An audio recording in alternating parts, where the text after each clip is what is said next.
Okay, good morning. We already got people in the chat. So this stream almost didn't happen.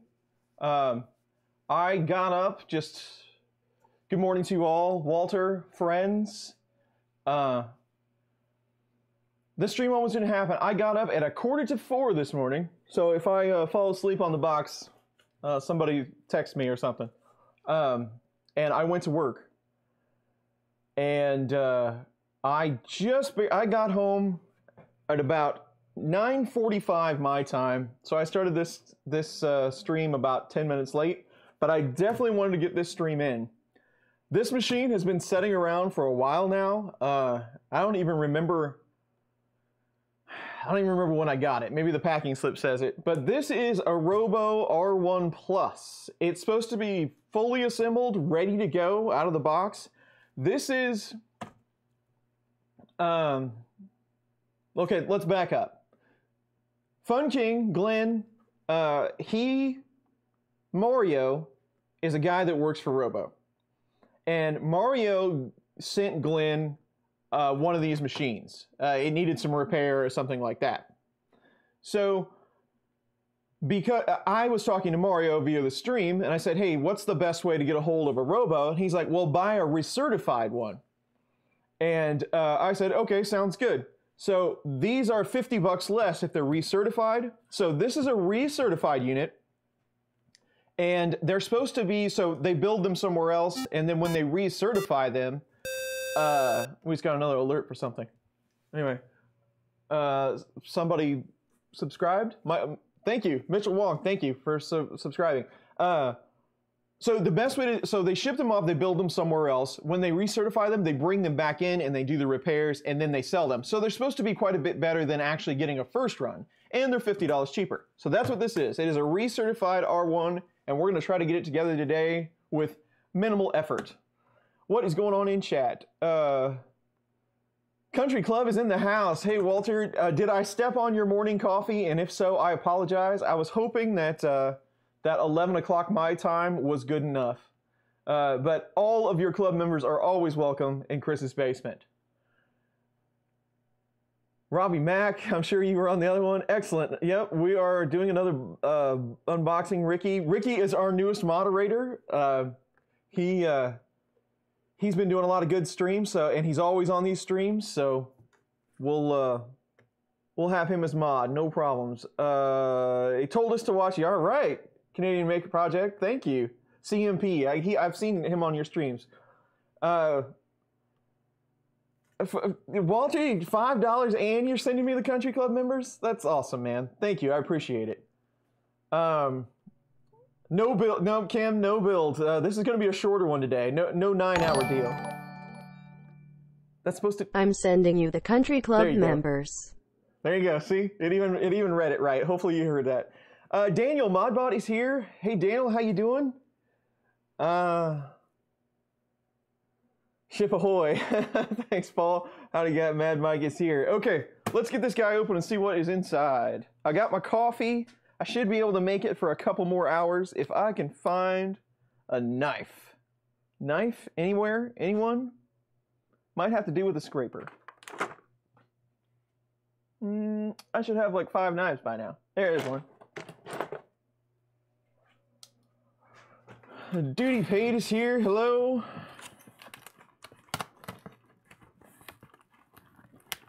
Can you get a train for Chris? No train needed, Daniel, but the tips are always much appreciated.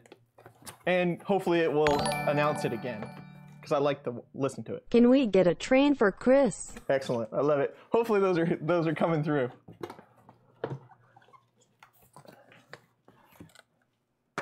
Yeah, anybody that isn't subscribed to Walter or Country 3D, Walter, or Daniel Modbot, they do a lot of streaming. Daniel does a lot of videos and reviews and stuff. Great channels. Go check them out. Yes, Bo. I just wait until you start to get hungry, and then I start my streams. Test received. Test received. Your dad sent you over to this stream? Excellent. Yeah, Mike is a great guy. He comes to a lot of these streams. Box in a box. Ooh, so we get the nice shiny Robo box. Look at that. Just got back from New Mexico. I don't know if that's better than Old Mexico or not. Morning, Ron. Ron over at Ron's Place is here. Good morning. Red Light is here. Mike, good morning. Thomas, Arduino Makes, buddy, good morning. And Thomas, if you don't subscribe to Arduino Makes, go do that. Because he puts out Thing Thursdays, and he had a really cool model this week, and I have one, Thomas. Hold on just a second.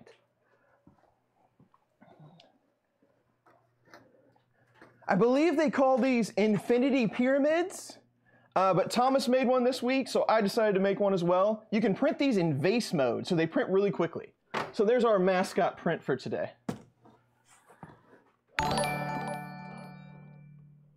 I'm all about that bass. About that bass? No trouble. Nice, James. Nice one. Appreciate the tip. It's always good to hear the... I think the little taco guy comes out now, too, when you do the thing. I need to put this over here so I can actually see what's going on. I have the chat. I believe we have chat in low latency today. Let me make sure of that. So maybe it's a little faster. Hopefully the internet will hold out.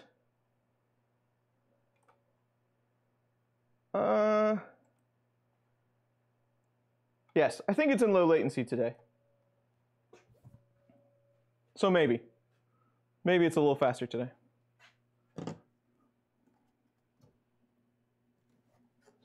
Yeah, we might have it done. Yep, we'll see. 10-second? Excellent. That's not bad at all. Robbie Mack, man. Tips are flying today. I appreciate it. Thank you. $5. This is quite an old printer. They've had a few revisions. I'm not sure when the R1 revision came out, but it's been around a long time. They've been making them for quite a few years. Al, your baser belong to us. It chopped that one up pretty good. They are coming through. Thank you, Walter. Walter and Club. If you ever join Walter for his morning coffee, it's always entertaining. 20 minutes? I don't know about 20 minutes, Bo. Mike likes the R1. All aboard the train. It's awesome. Tips are flying. Well, we're going to print a Benchy, show them. That's what we print here. That's the only model there ever was, right? So let's get to more unboxing and less chatting, right? We want to see this thing. So yes, the R1 has some age on it, but I really like the look of the R1, and I, for one, I love watching everyone stream, and everyone builds their printers and their, you want to see any ceiling shot of this thing? I don't know how well you're going to see it. It's pretty tall. I love to watch the streams. They're really cool. And people building printers and unboxing printers.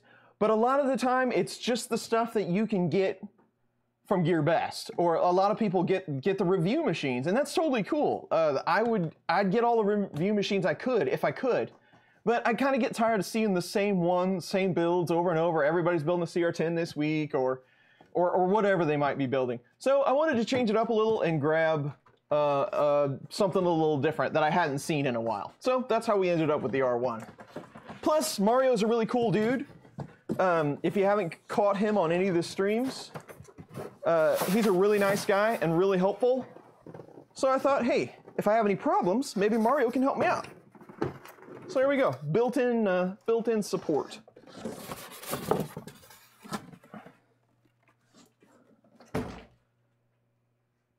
So I guess I just pull this out, right?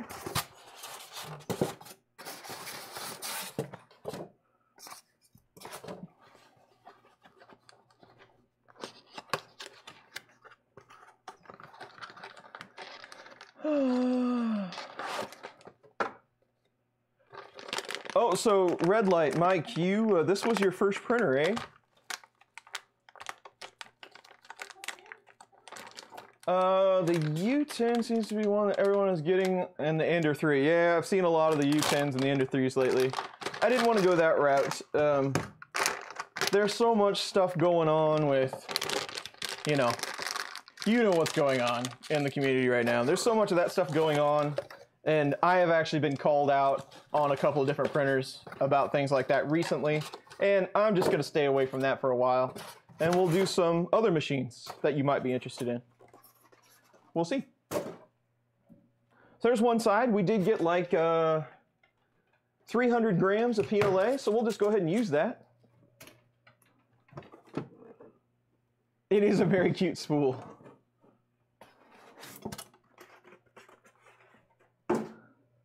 So it's packed pretty well. That's good.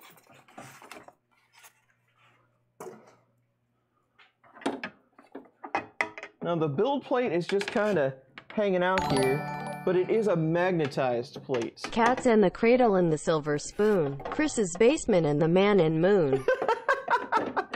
Okay, Colin, that's the best one so far today. No offense to anybody else's tip, but I appreciate the $5, and that was pretty funny. Let's go to table. I want to make chat just a little bigger.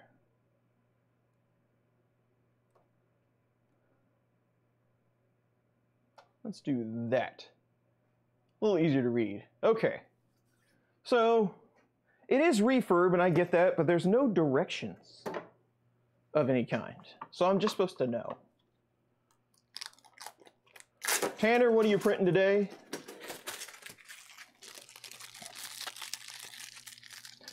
Daniel, that's what I was thinking. I really dig the way this thing looks. It's got good branding on it. You probably want to see this instead of that. It's just, I like it. I like this isn't just a sticker. This is actually like raised lettering. I just kind of dig the way it looks. It's got like a Greg's Wade type geared extruder on it. It looks pretty neat. Now, there are two shipping parts. I don't know if you can see in there. That it says remove this part. So there's one on each side. One for the Z, one for the X. I don't know if there's one on the Y. We'll have to look. So there's that. There is no...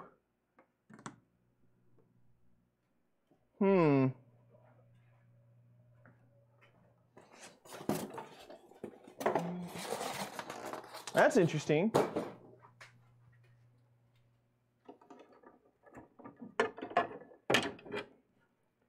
I don't see anything for Y.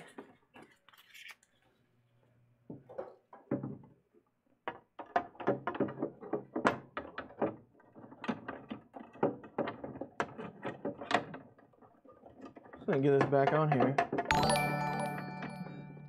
$20. Keep kicking ass and taking names.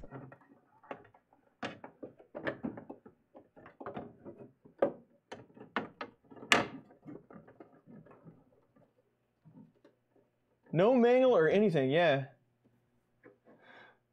Cool, man. We'll be around for a little while today, Walter. Shalom, I really appreciate it, man. $20, that's huge. Thank you very much. I can't say it enough. Go check out Askewed Views models on Thingiverse and My Mini Factory. Very cool stuff. You can see my He-Man sword is back there. No manual or anything, Can't touch this. My music hits me so hard that it makes me say, oh, my lord. Nice, Ken, nice. That was a pretty good one. Don't need manuals, yeah.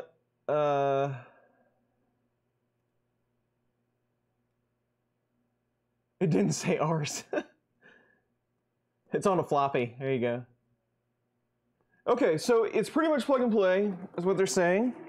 Here's the problem right now. There is no power cord.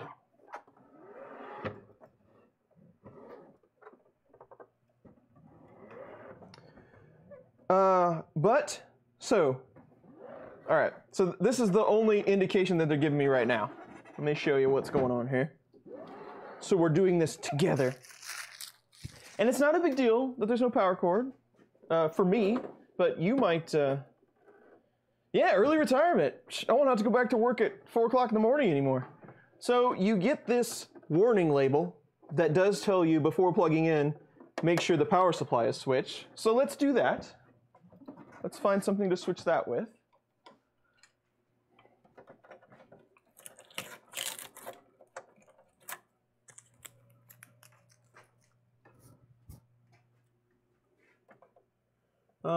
It's kind of buried in there though.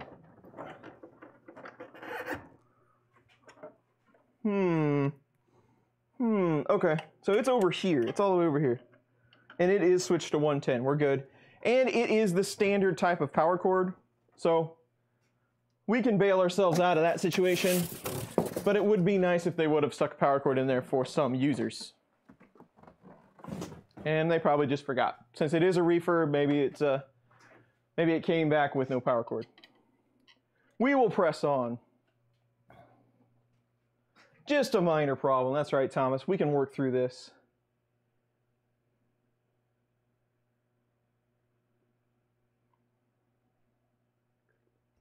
Yep, no small parts of any kind. Okay, so we're good. I think we can continue on. The build size is pretty good. I mean, if you can print on all that, that's a pretty good size build surface. And I'm guessing they intend for me to just print right on this, right? So if you can print on this whole thing, it's 380 by 255. That's pretty good size.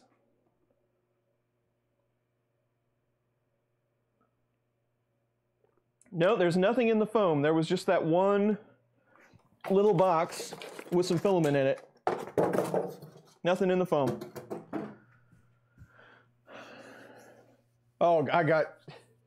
and I'll bet you do have red light. From what you do, I bet you have a ton of those things. I've got piles of them as well. I've went on tirades where I've thrown them away before, but they seem to keep repopulating.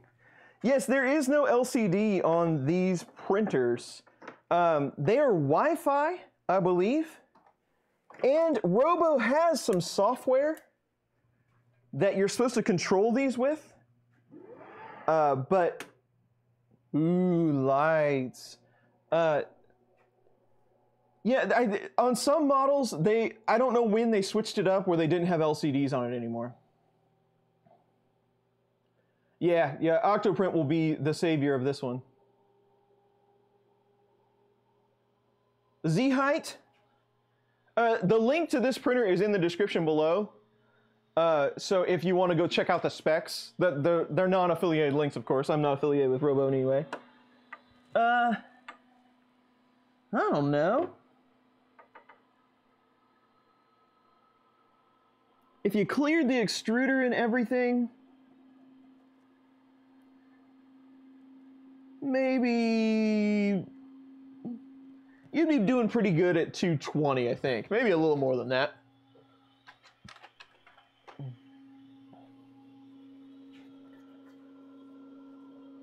Eight inches, there you go.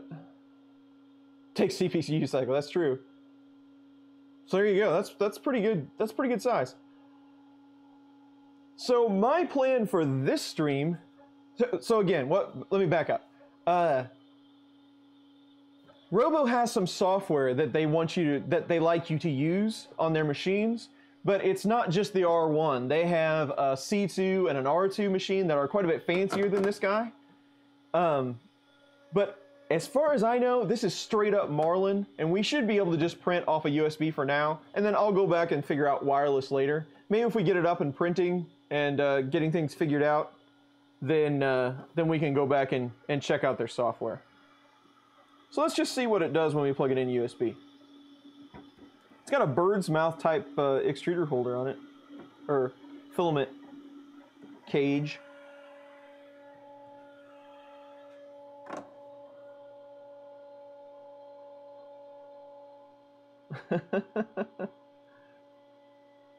There you go.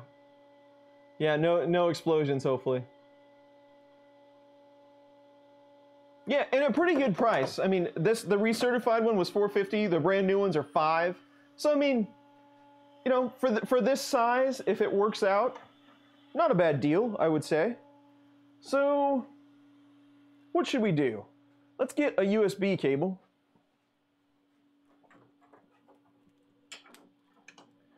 Again, it's supposed to have some wireless interface. There is an SD card slot over here. Yes, a full-size SD slot right there. So that is an option. I hate to plug this into my computer because it's going to throw all the cameras off, but I'll readjust.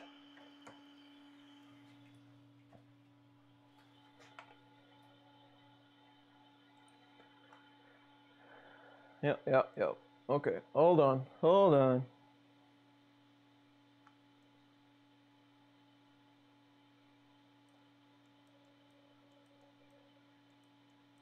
I'll be back to you in a second, chat. I promise.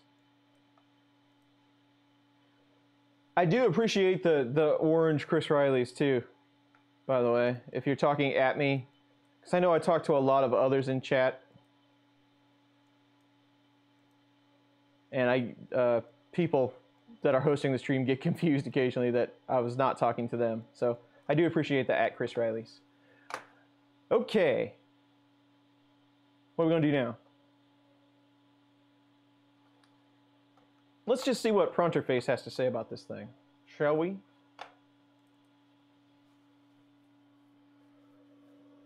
Thomas, hello, how are you?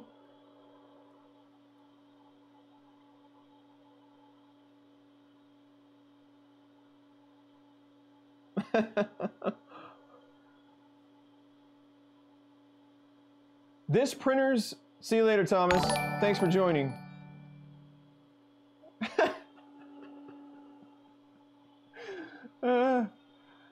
Mike's been listening to some of my music. A mini hang printer? No, I probably will not.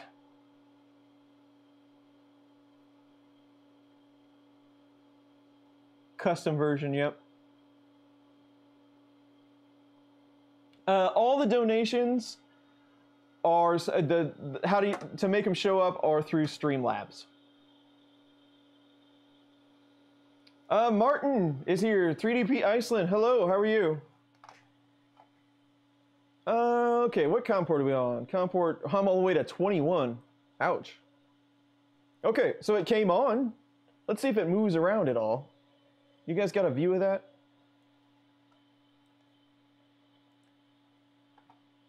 You do, somewhat. So, let's see. Maybe.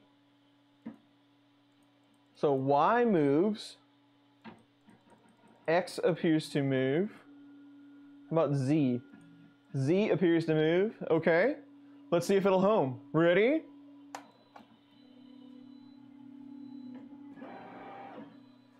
Ooh, it homes in the center. It's got safe homing enabled. Ooh. So it's got a sensor.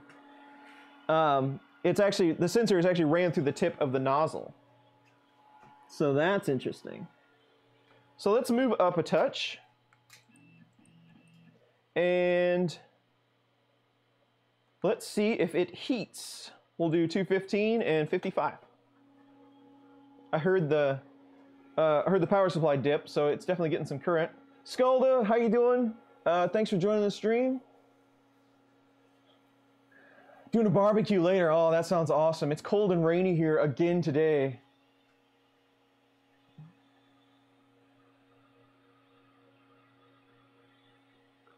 No, hopefully not a milkshake benchy today. SS Walter is still here, by the way. He has not left my table yet. I'm trying to get Walter a few more things mailed out before I send him that. But not today, I hope.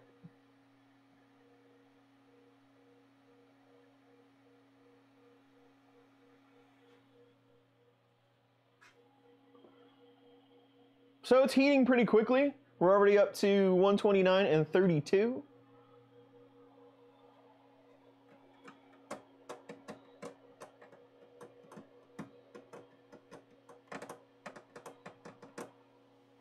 9C. That's a little chilly. A little chilly.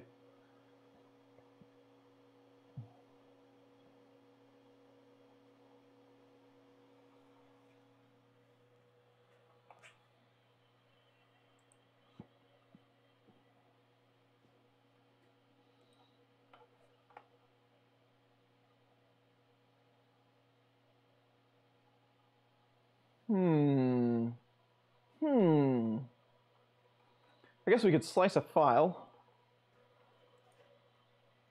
What do you think? What do you think? What do you say?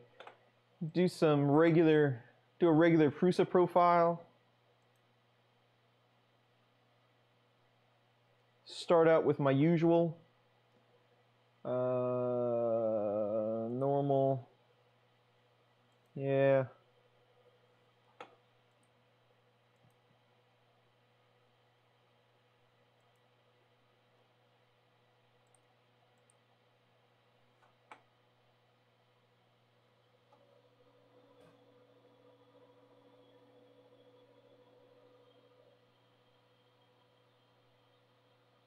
Excellent. I'm glad you got Marlin on there and it was easy for you. Good to hear. The good people at Marlin. So all this will work. I'm guessing that's a 0.4mm nozzle. Should be.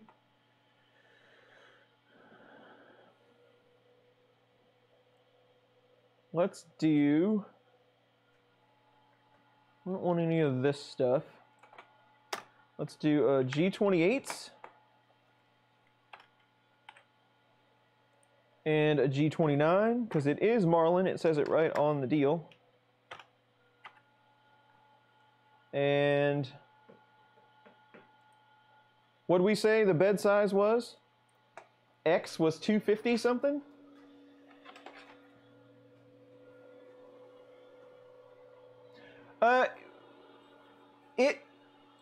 It was the price.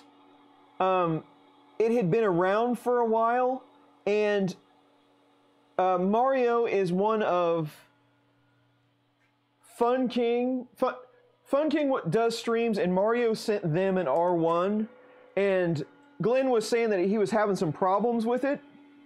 I know, you probably, when somebody says you have problems with the printer, you probably shouldn't buy one. But he was saying he was having some problems with it, and I really liked the look of the machine, and it was just something a little different, right? Something that everybody wasn't doing currently, and I just thought it was kind of neat. Price was right. They had Mario, I talked to Mario, and he said recertified ones are the way to go, so we got us a Robo. I do not have an Ender 3 coming. I'm staying out of that mess. You never know. 1098. Thank you, Mike. Ender 3. I mean, there's just a lot of stuff flying around with Creality and stuff, and I don't need to be in the middle of that. I've had enough Creality machines and Chinese machines and stuff to last a lifetime. So I'm just kind of picking up the stuff that I think is interesting now. A lot of the Ender 3 stuff is coming out. The review units are coming out, and I don't get review units, so I wouldn't have time for review units anyway.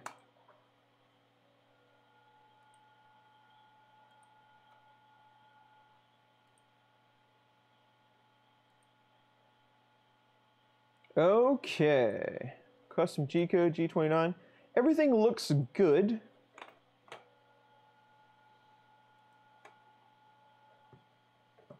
Guess we could load some filament.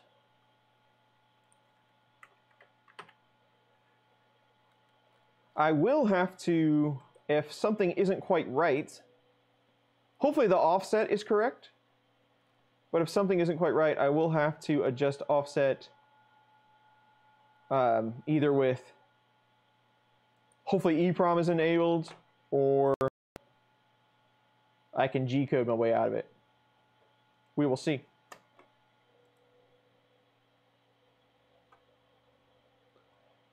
We'll get to some more chatting here in a moment while we print.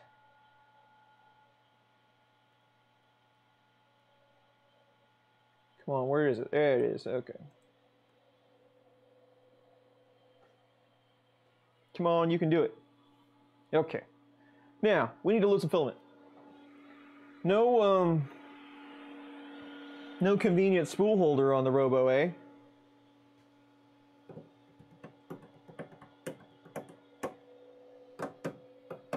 I don't have a spool. Well, I probably do. Never mind. I got one of those smaller spool holders somewhere. Where is it? Here it is.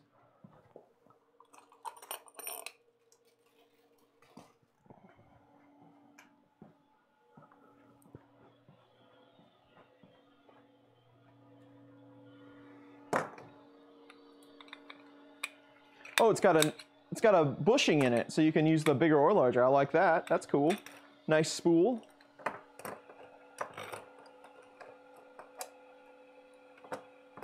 This spool holder is about toast.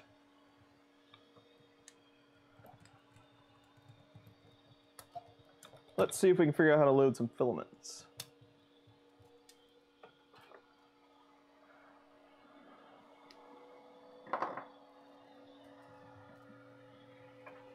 Magnus is here. MMPP. How are you today?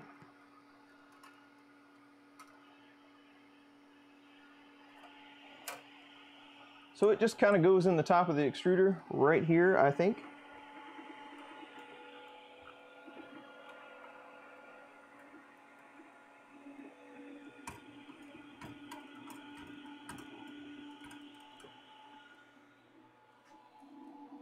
Yes, it is already extruding some stuff. I don't think that is gripped tight enough to extrude.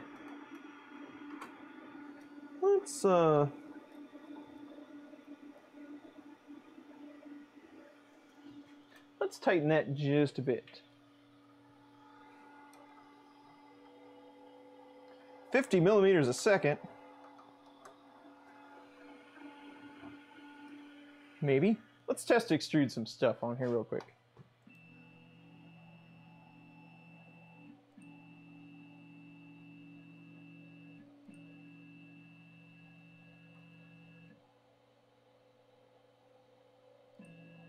Yep, mine did not, we did not get a spool holder.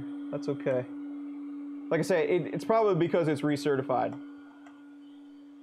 Whatever this stuff is, sticks really well. It's like acrylic. It's like, I don't know what it is, but it's, well, I guess it's glass. It's got a sheet on it, maybe. I'm not sure. It's really, if it's plastic, it's really, really hard. Oh, it's turning. It's extruding. Excellent.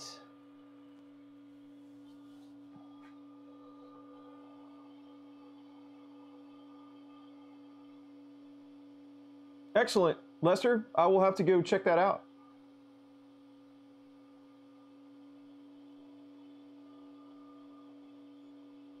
Yeah, it's nice that it kind of curves over there. But yeah, definitely you can throw your spool holder up here. Oh, I see what you're saying now. Well, then we gotta do that. Even though it's currently extruding, we gotta go back.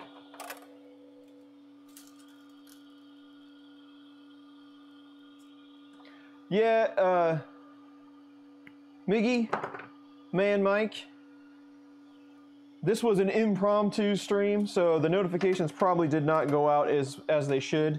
I did not know if I was going to make it to stream today or not, but I'm glad I did, because I get to hang out with everyone here. Yeah, only 50 bucks difference on the recert. But like I said, Mario actually said that the recerts might be a little better in some cases. I'm not sure why, but it sounds like they go through these pretty good when they recertify them.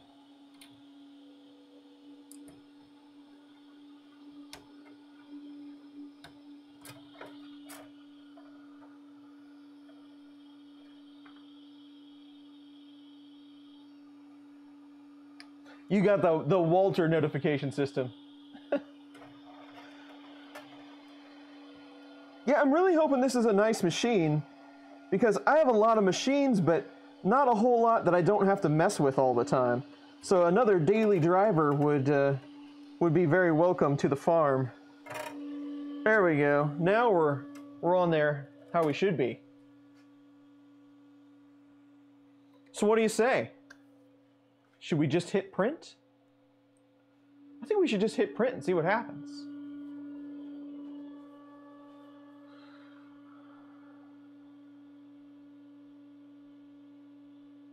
Good morning, 3D Printing Kid. Have you started your YouTube channel yet? You want to watch the printer and not me, right? We can probably... I kind of changed up this camera a little bit. You might be able to see in there a little bit better.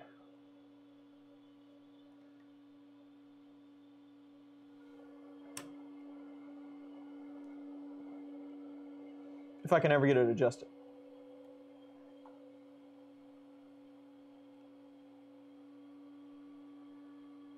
There, try that. Well, that's good to know. I've heard mixed reviews about Robo. So, I mean, some people just really like, especially this one. Some people really say they like this one, and others say that, you know, they never got it to work. But I've heard people like, oh yeah, I've got 4 of these. They work great. So, I'm game. We hit print. Let's see what it does.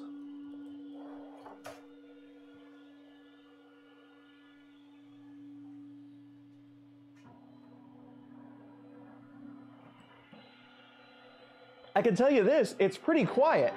There's some fan noise, but the mechanics of it, very quiet. Mars on the rocks, man. I'm doing well. It is going good. Thank you for coming to the stream.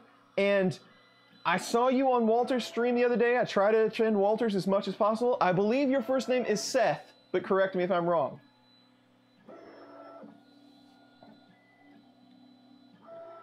Derek, thanks for joining the stream. How are you?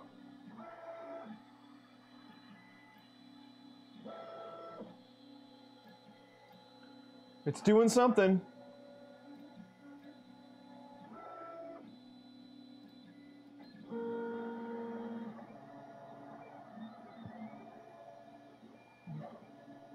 Come on, first layer. Be perfect.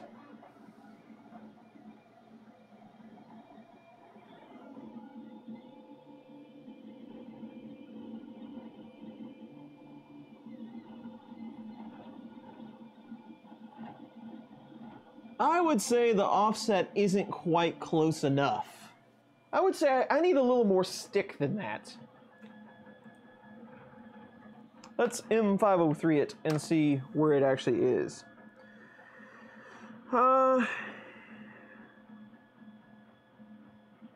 There is currently no offset.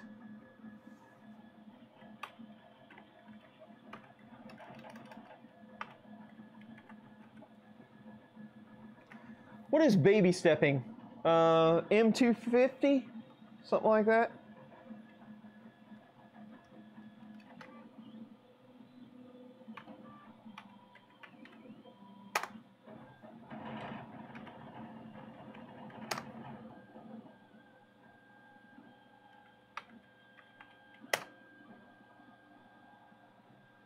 All right, I set it to -1. -0.1. Well, that'd give me 0.2. Let's home again. I'm going to adjust offset a little bit.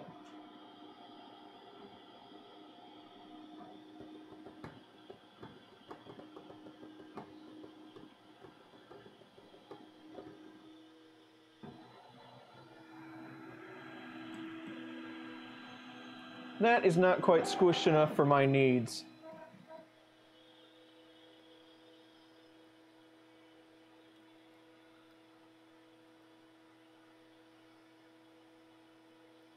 You couldn't print it all. Oh, man.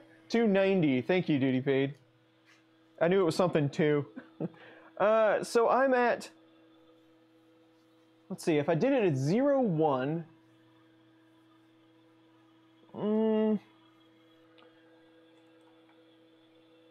let's jump it up to, we're going to set an offset of 0, 5, because it's almost there. So negative 0, 5, I'm going to do the Z offset, and then let's restart. So for you that don't know, most of you are experts at this, and I understand that. M206, M206 will allow you to set offsets on the fly if you have EEPROM enabled, and you can find out what your current offsets are if you do M503. So all I did was M206 Z negative 0.05 to try to get a little more squish on the print bed. That's all I did. James Bird, how you doing? Thanks for joining the stream.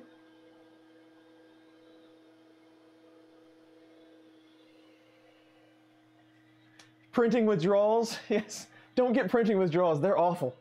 You get headaches, it's terrible.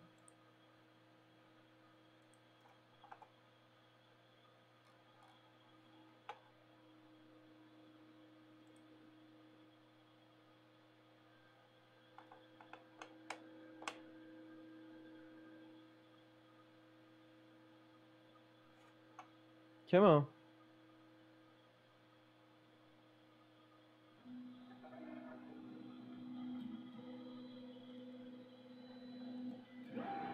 Excellent.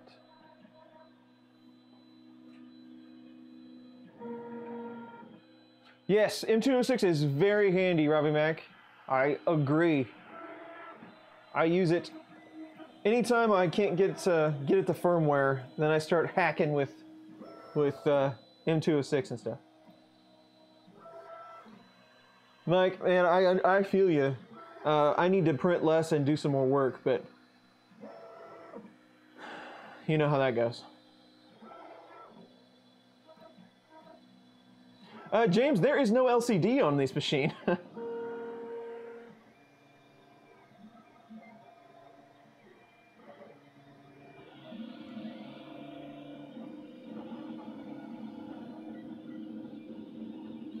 0.5 looks better, but we can do better than that. We can do better than that.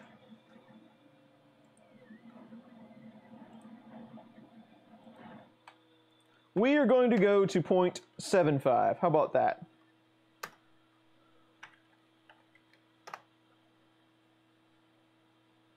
And it won't even take a 0.75. It'll take a 0.8. So, well, let's try 0.8. 0.08.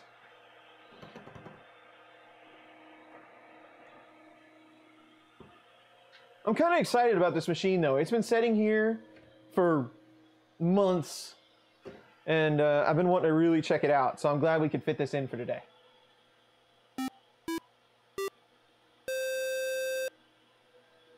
Christy has subscribed to the channel. Much appreciated. Thank you.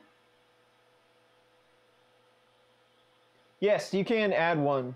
There are spots for the LCD. I've seen these with the LCD upgrade on them. I've got one sitting around somewhere that we could add it if we get the itch.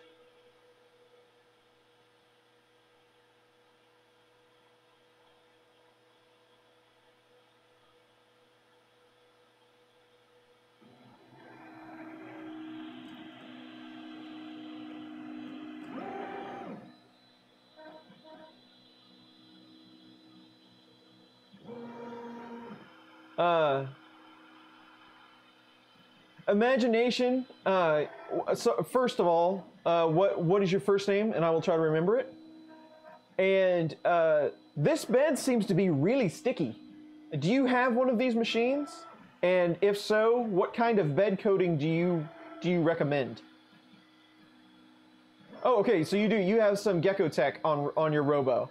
So you don't get good luck just printing directly to this surface?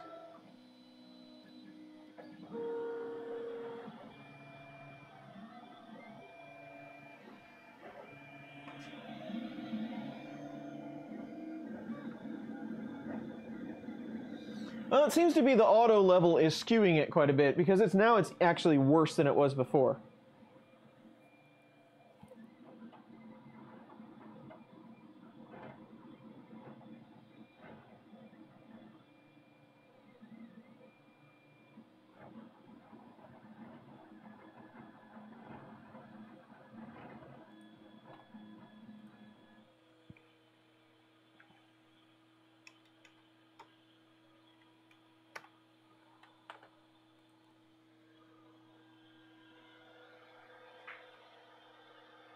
Always needed something. Okay.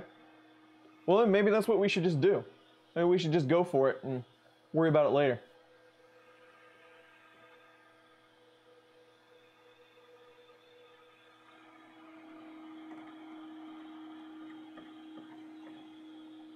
Let's just do it then.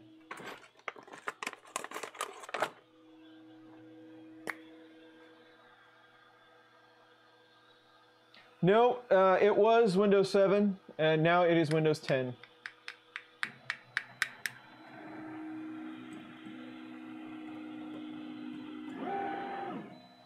I didn't mean to do that.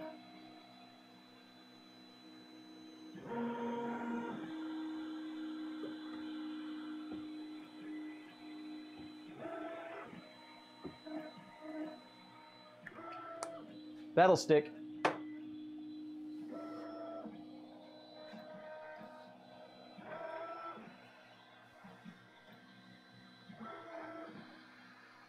I use PEI on a lot of stuff, and it works great on most of the time. I've only had a couple of different instances where it didn't work.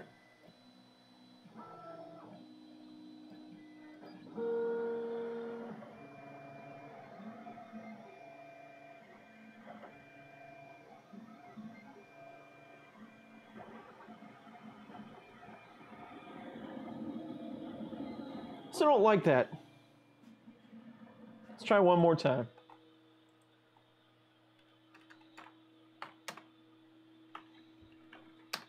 I think it's overriding my offset somehow.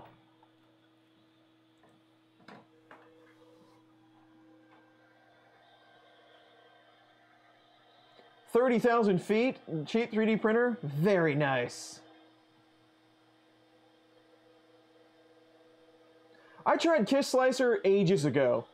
I have a copy of it, I just don't ever use it.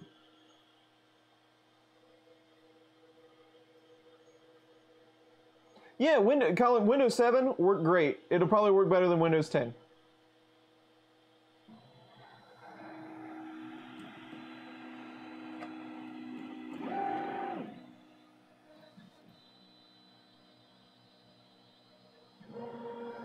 I love Elmer's Purple.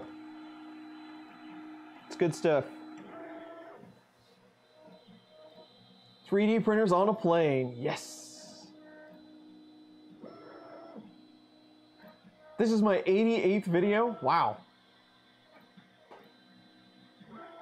Alright, yeah, I don't know when Walter was asking me about it, Ken, so I downloaded another copy, but I don't remember how, it wasn't in October, so I must have a newer one. I'll check it out again.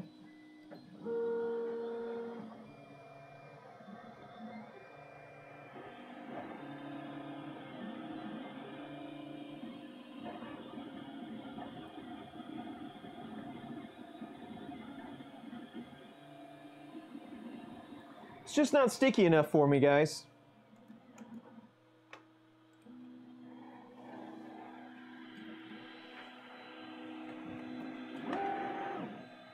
I really wish it didn't safe home. Somewhat annoying.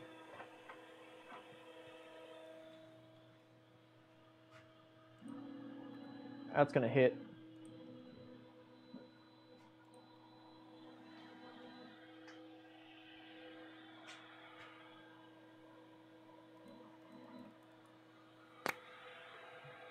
I really wish it didn't do that. So it's going to take some dialing it in. I might have to actually get into the firmware and make some permanent corrections.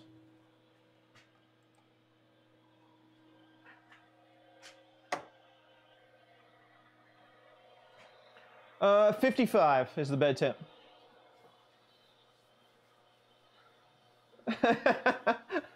On the plane, nice.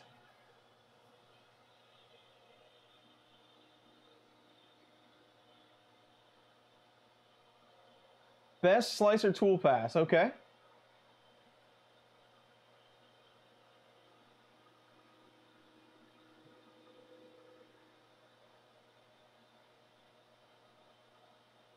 We totally did, Sean. We got it. We'll try hairspray next, Mike. 60C, yep. I use 55 on pretty much everything, but that's because I have a couple of printers that 55 is actually just a little hotter than 55, and if you get some PLAs, if you get in the right room and whatever, if you get in the right scenario, it gets just a little bit gooey on the bed surface. So I would stick pretty much everything at 55.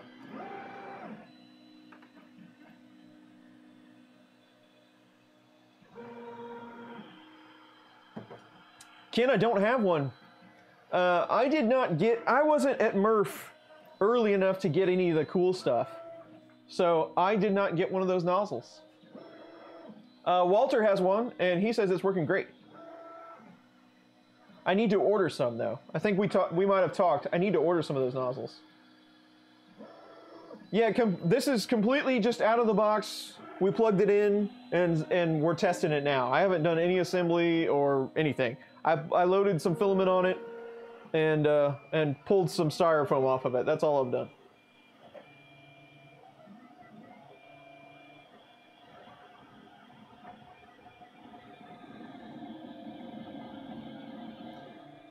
It just doesn't get low enough.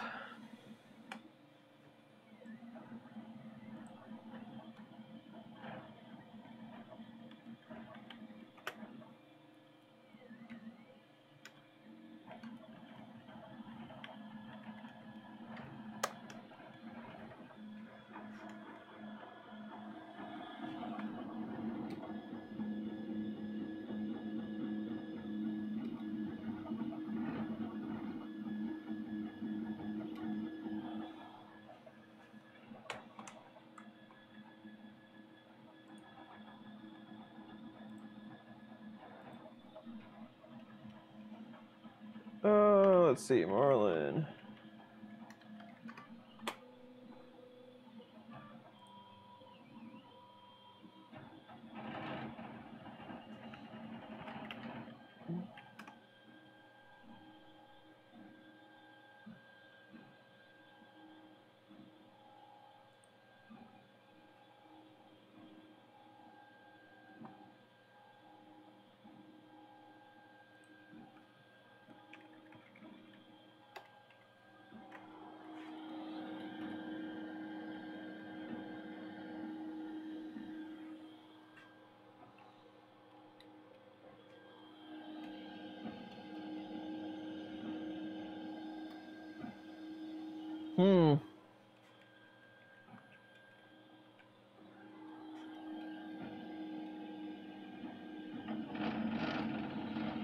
It'll print, but I don't care for it.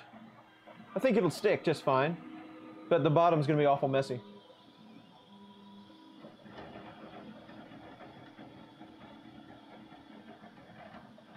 Walter's back. Hey, Walter. Did you get your videos going? I missed your morning coffee as well, Walter. I was at work.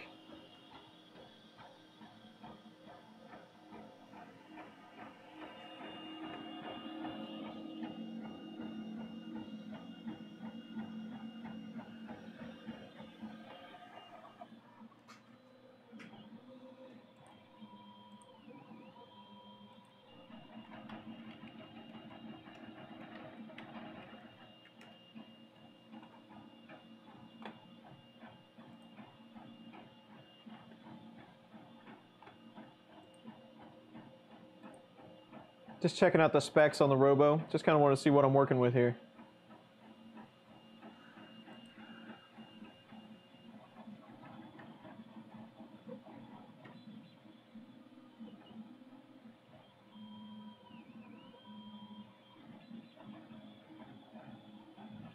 Master Control is the software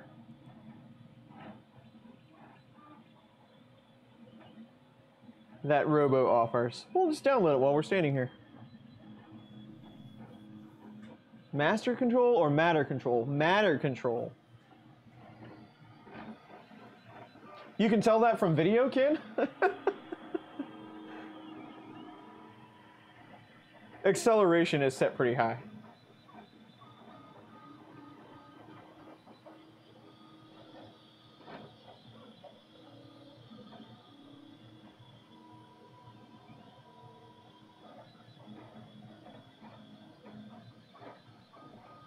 Yeah, so $500 is kind of pricey for a printer nowadays, but with auto bed leveling, if it's a good machine, this size volume, already assembled with auto bed leveling, probably not that pricey.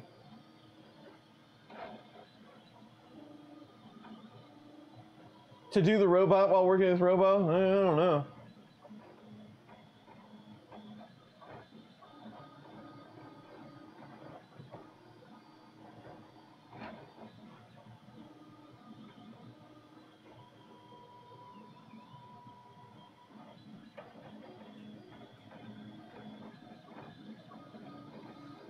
Awesome, awesome. Show him I gotta get that shield in a video.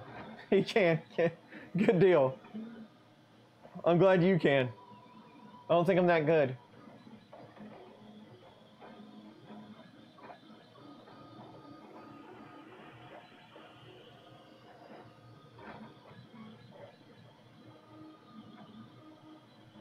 So Ken, what is your background?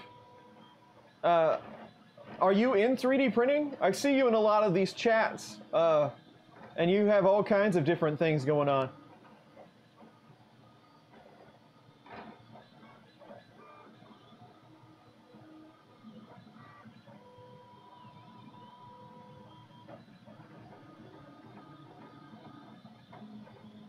Exactly, James. If it just cranks out prints, you know, this is recertified, I paid $4.50 for it. If it'll just crank out prints all day, like a Prusa or something, it's well worth it.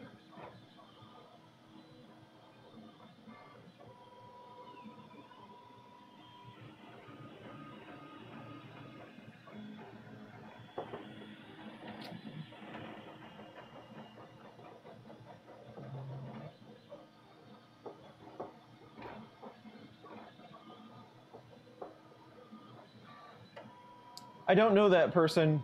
They got put in timeout, so maybe they were actually spamming. I'm not sure.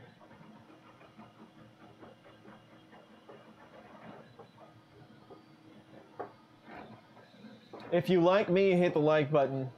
You don't have to like me. If you like 3D benchies, hit the like button.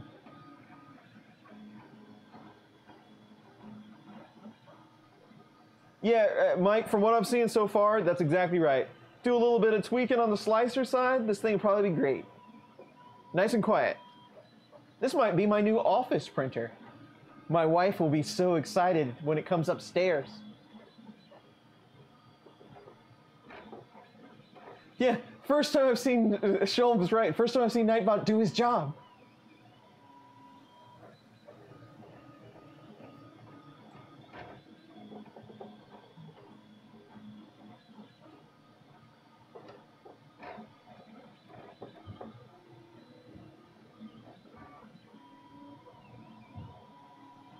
Oh, very cool, Ken. Very cool.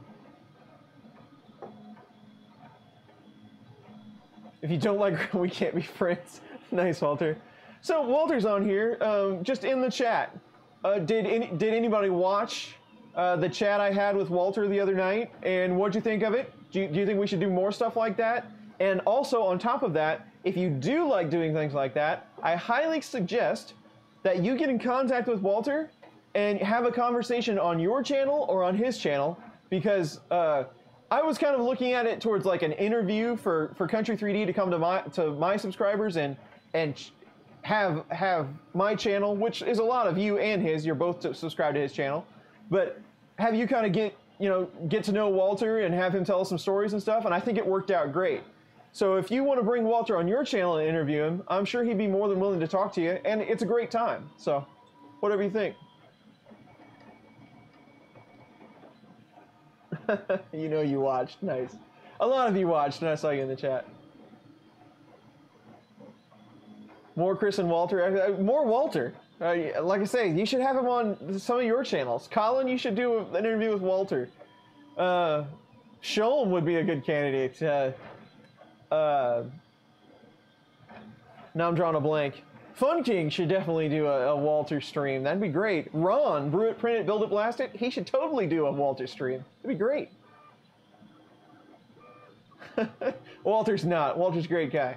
Well, no matter what he says. No matter what anybody says about him, Walter's a great guy. Cross the streams. Don't cross the streams, Ray. Well, Mad Mike, you're exactly right. But Walter's great to have on your stream because he fills all the time. You have to do a lot less work because Walter is just entertaining. So it's great to have him on. Live ones are always fun. How's our benchy looking? I would say that's a pretty fast benchy. We're doing cubic infill, which is pretty slow anyway. A weekly Chris and Walter stream. Oh man, me and Walter had run out of things to talk about, I think.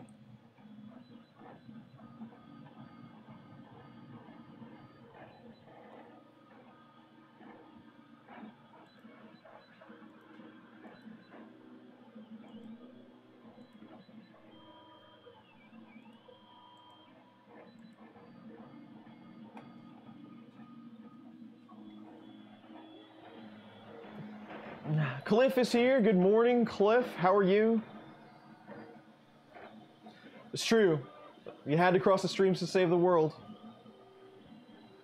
Dance, monkey dance.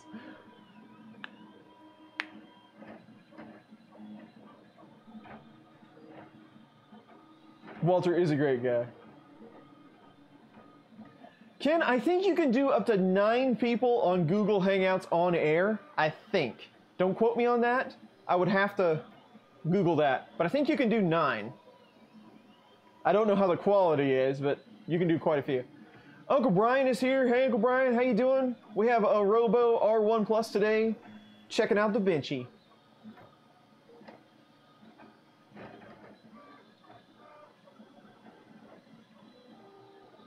Speed printer race thing, yeah. Somebody also was saying about doing like a tournament bracket style thing. Ben Craig, he was talking about maybe doing something like that. I don't want to give away his content, but maybe like we get a couple of us together and print the same thing and just see how it turns out. So that could be interesting. Yes, Vern Troyer passed away. That's mini me. Yes, he's gone. Ken has 1 gig he could host. Colin now has 1 gig as well. So we got a lot of guys that can host. When's the F1 race? As soon as it dries out for 5 seconds and it gets over 60 degrees, we got to go race that thing. Got to do it.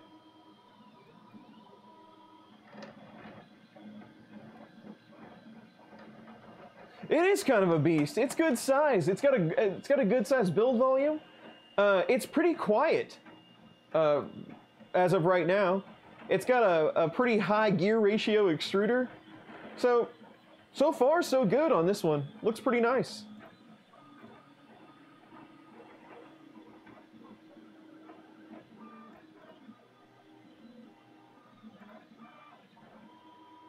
Even for parties.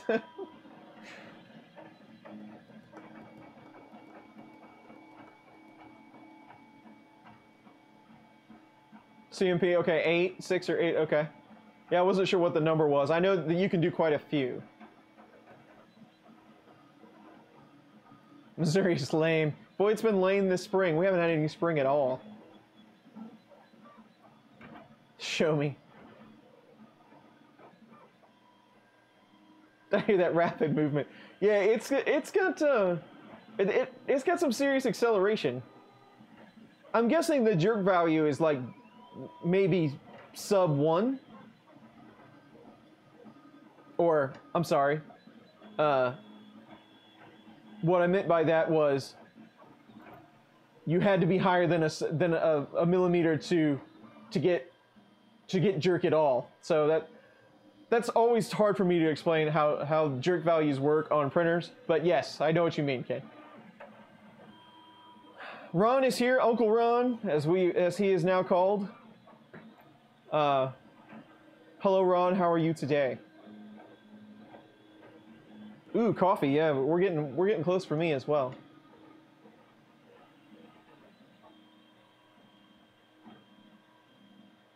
Ken, when you set up a printer, Like say, I don't know your background, but you talking about these settings, so you obviously know what they are. When you set up a printer, if you build one from scratch, where do you start out with acceleration and feed rates on, say, like a Cartesian machine? I have things that I have defaults that I always set everything at to start out with, and then I tune from there. But it's always interesting to hear how other people do it. Marlin defaults are a little bit high for me.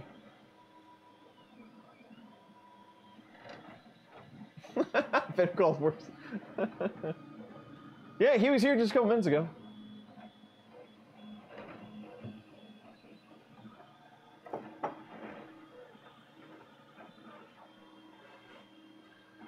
Walter and my Uncle Brian would get together. They'd get along great. Those two.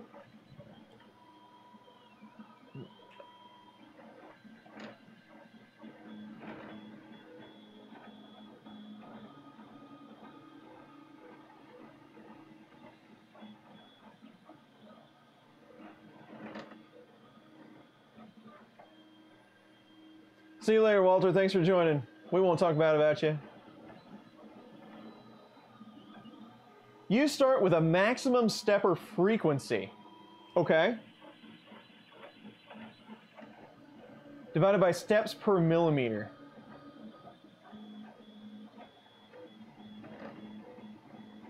So you're talking about the number of steps required for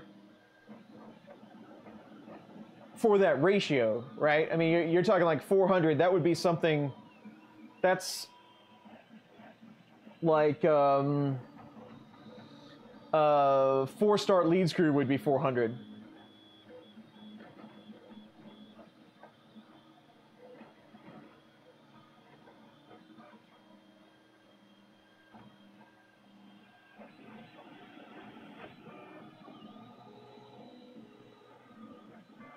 Yes, Jackie told me about that, Uncle Brian. Uncle Brian is now a grandfather. Golf claps. Congratulations.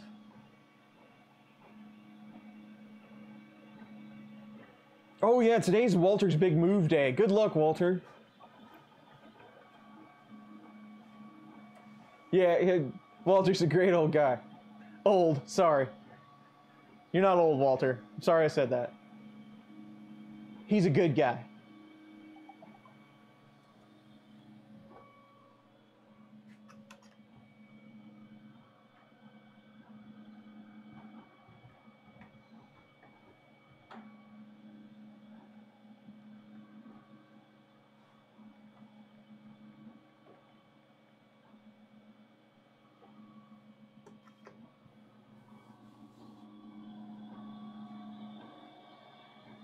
£6, 12 ounces. Excellent.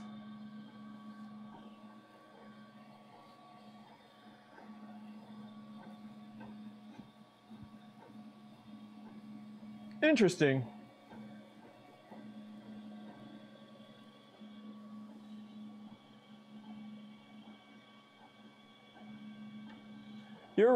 Ken, you're on a lot higher level than a lot of us hobbyists are. But good to know. I mean, you're a good resource for the community.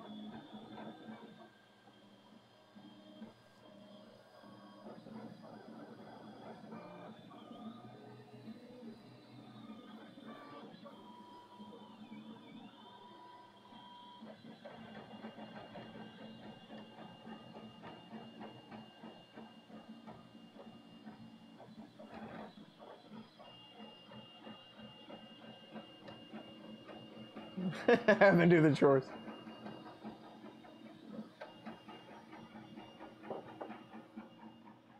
That's Benchy cam could be a little better, huh?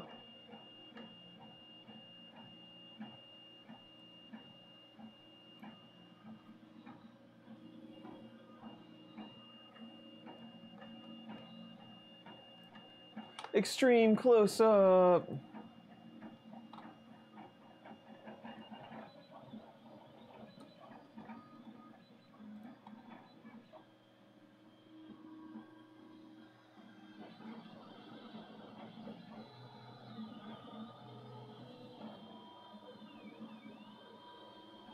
Yes, that's very true, Ken. I've witnessed a lot of machines that could never get anywhere close to that. Which I don't know that I have a machine that could get close to that, but you could build one that way. You could build a nice one. You could you can buy them that'll withstand all that, but you're getting in some serious 3D printers at that point, not a robo.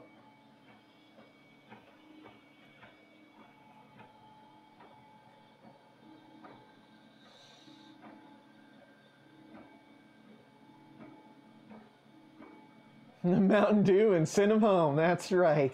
Get that kid a Mountain Dew. Derek, I watched your video on that. It sounded a little fishy to me. That whole deal, but I'm glad it worked out. Free filament is always good filament.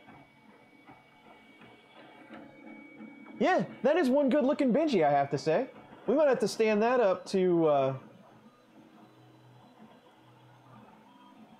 300 millimeters a second on yours, no problem.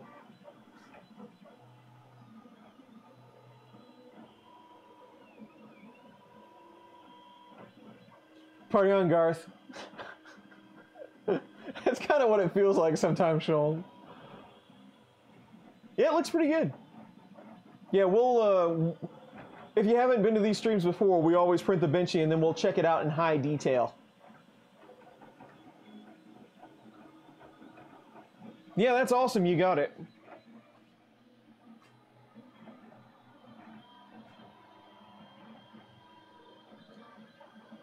I have never heard of that, gold. I've never heard of that.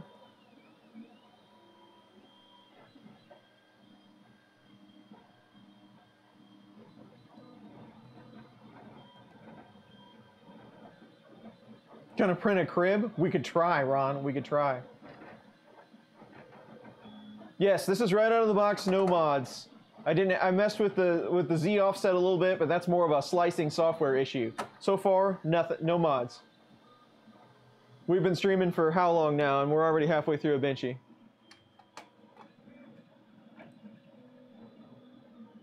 Yeah, hour and 16 minutes, and we're about halfway through a Benchy. So we're doing pretty good.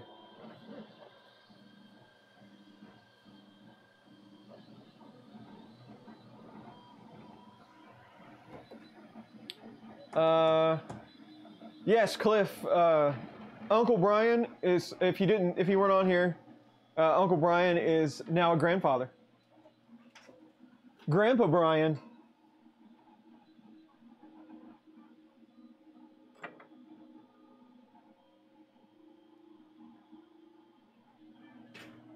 That is a MK2 Benchy, so that will be our test case. No, Martin, no assembly at all.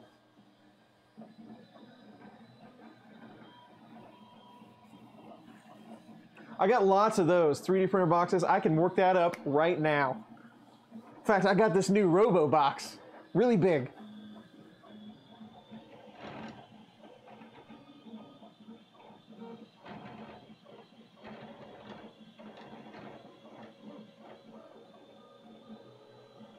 Mad Mike, Ken put that out there for the steppers, and that's awesome information, but I'm with you. I buy a lot of steppers, and the bad ones, I just toss them over my shoulder.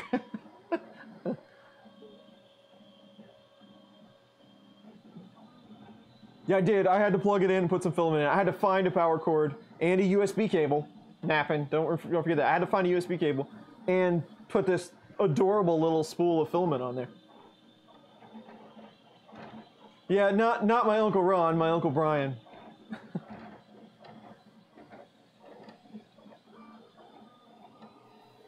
Confuse the... Nice. I do stuff like that occasionally. Confuse the picture with your Octoprint stream.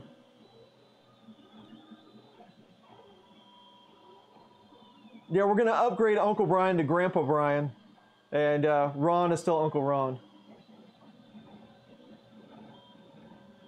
Didn't know USB. Send it back.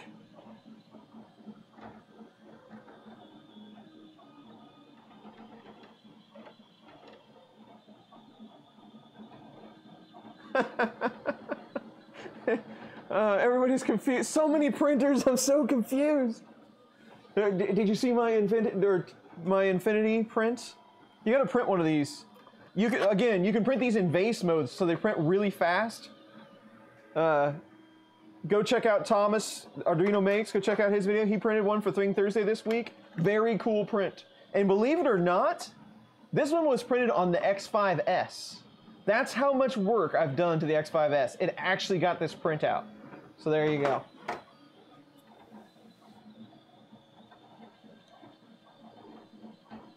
Ken, there's a lot of cool stuff in there.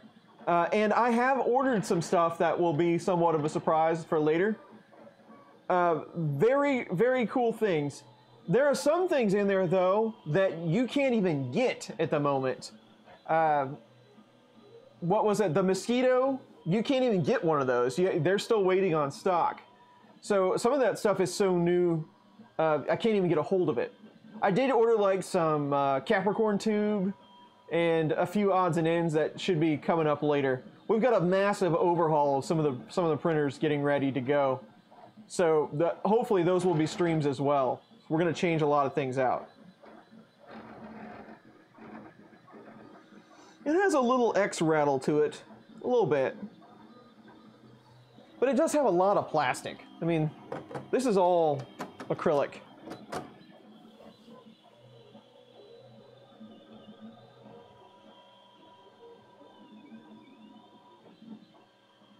Nappin', I know how you feel. You start ordering stuff and it just trickles in. You know, 7, 8 weeks. Oh yeah, I remember ordering that now.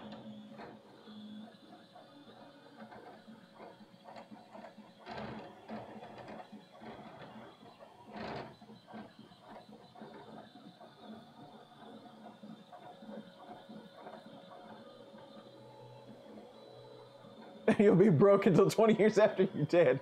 Oh man. I don't blame you at all. I didn't really want to do all the work either. It was quite the build.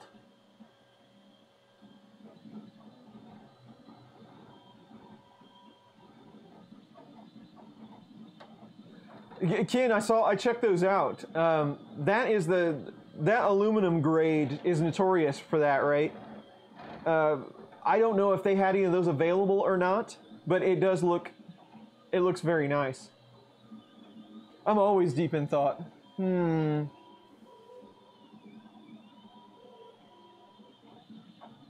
That's exactly right. By the time I start getting parts, I've already got 4 or 5 more orders in. It's just too cheap not to buy. I'm sorry. It's too cheap not to buy it.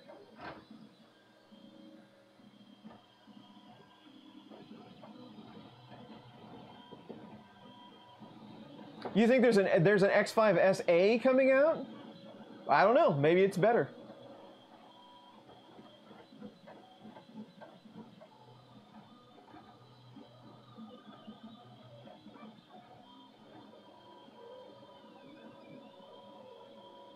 No, Ron, it is not. I have spoke with G-Tech. There's been a couple of issues with that G-Tech printer on the machine, but also politically, unfortunately. And that is the part I dislike about all of this YouTube and 3D printers and stuff the most, is politics. I'll just put that down right now. But politics aside, which I don't want to go into, I contacted G-Tech on it because I've had some issues and I was trying to make some adjustments and I snapped one of the smooth rods trying to get it to the right length. And G-Tech said, well, what's your order number?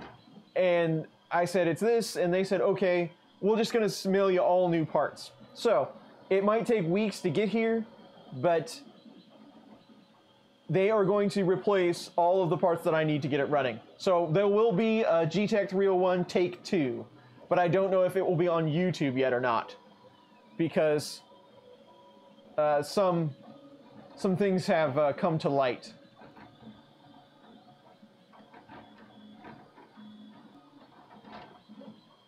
Yeah, me and you both. Tariff 3D printers. Yeah, stupid politics. That's the worst. And I love to read comments, I really do. And most of my comments are great. But sometimes, and I don't even mind, I get comments that say, you know, your diagrams are awful, only they don't say awful, and you should stop making videos. I've had that comment before. And I just delete it and I go on. That's not a big deal. It's the comments where they're trying to prove a point and there's really no point to be made that irritate me the most. So, but I leave them. I leave them.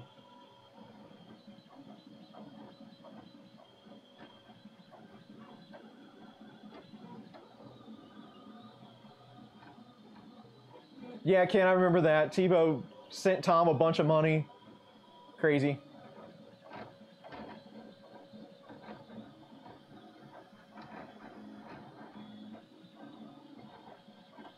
Yeah, show him if it was just regular politics instead of 3D printer politics. It'd be okay. I could totally avoid that. No worries, Mike. We'll be here for a little while longer. So Benji's about half done. I'm out of coffee. I'm gonna go get a little more and I'll be right back. I'm just gonna mute the mic.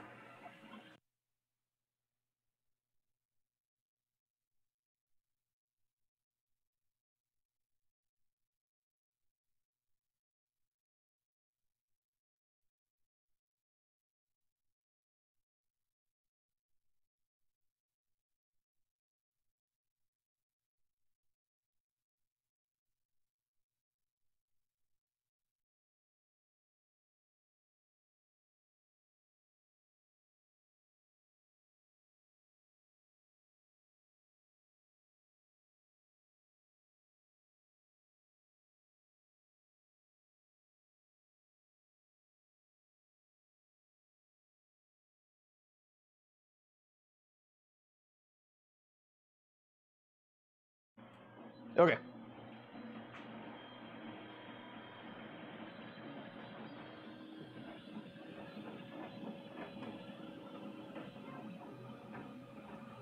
Yep, I don't face friends myself.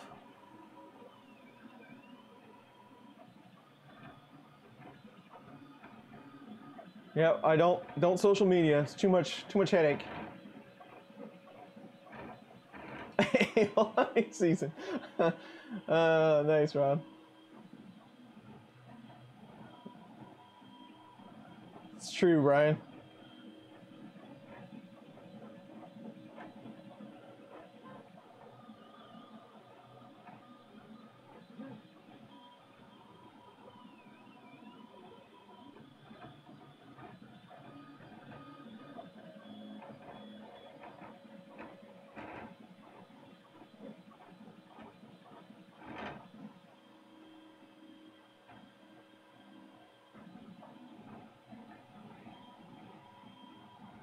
Yeah, Napin, I'm not sure all the specifics because I didn't see any social media, so I don't know all the specifics with TiVo. I think Tom saw it as they were trying to bribe him for a review.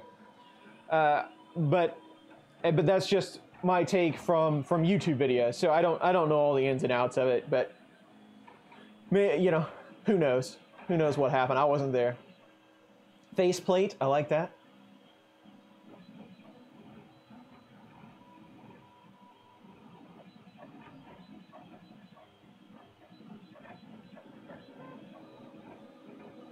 All right, nope, small house. I go right up the stairs, hang a right, hang another right. There's the coffee pot. Boom, done.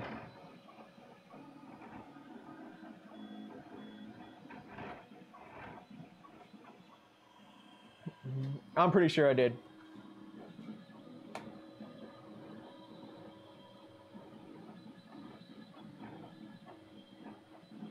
Yes, I agree, kid. I agree.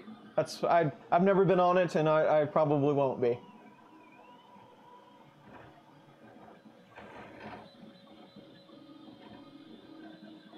Jackie's here. Hello, Jackie. How are you?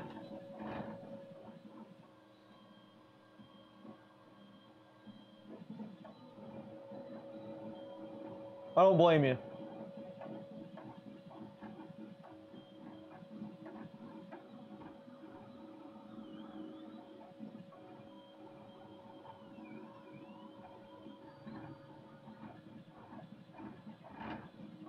It's snowbird season.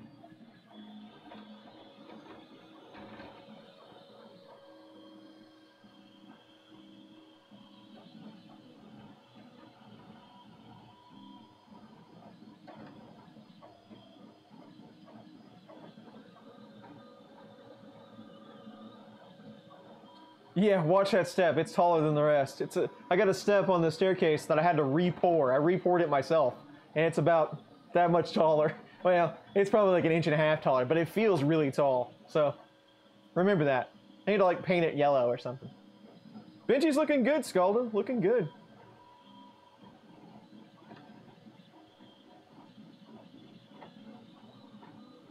Yeah. Yeah. Here's coffee. Go. Go, go, go.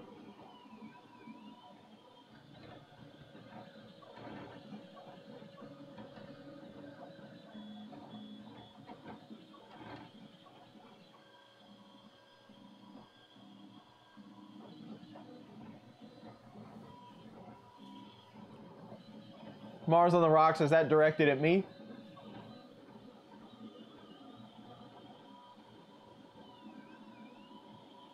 Brian, you're not the only one. Everybody snags on that one. Yes, I am in the Kansas City area, Ken. That's right. That's right. Colin came up with the whole idea of someone falling down the stairs, by the way. And I liked it so much, I had to put it on everything. Mars on the Rocks, again, I believe your name is Seth. Seth, I do not watch those streams.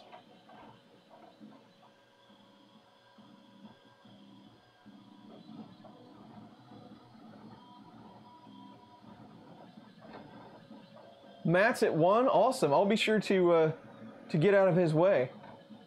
I don't know where Matt's at. Hopefully he's Central or East Coast. Because I should be done by then, hopefully.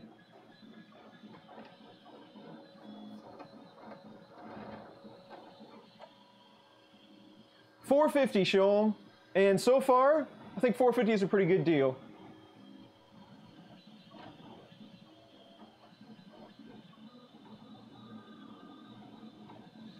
Yeah, Ken, like I say, I need to order some more of that stuff.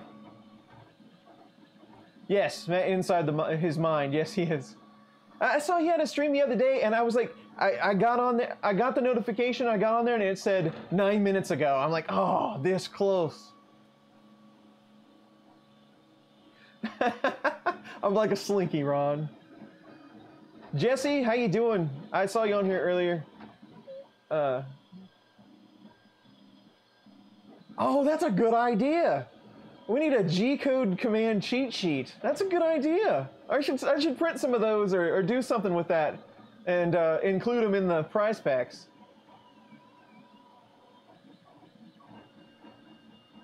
Oh no, show 'em. No worries. We'll see how this benchy turns out. We'll see what we do. I ended up glue sticking it, Daniel, just because it was a benchy and it was a small spot, so I glue stick my way out of that one. Build size, somebody said, somebody has it probably already on their queue. They'll get it. It's like 253 something. It's pretty good size. Cheat codes, that's right. Up, up, down, down, left, right, left, right.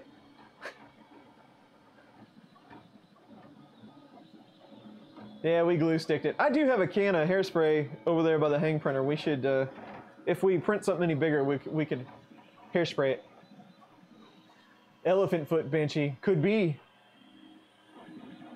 Could be. 1098. Thank you, Lester.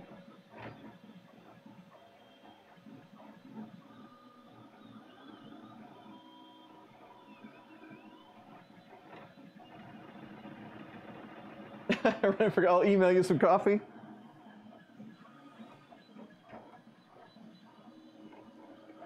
The hairspray works really good, and I like hairspray. I like the texture.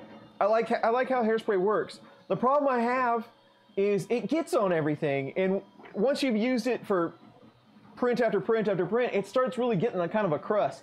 And if you grew up in the 80s and you had a sister, you had hairspray on everything. So unless you could, that's a joke, by the way, unless you can remove the bed, which this one you can, it's magnetic, and spray it down pretty good, it gets to be a pain. But No, I get you. Hairspray works great, but I do glue stick a whole lot of stuff.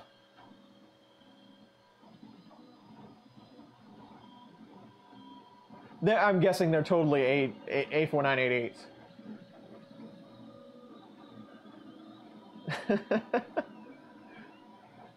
By the way, Daniel, I haven't made it through the whole video yet because I got interrupted, but I was watching your scan 3D print of your head. Some of that stuff, hilarious. I really like some of the segments at the beginning that you did. Very good stuff.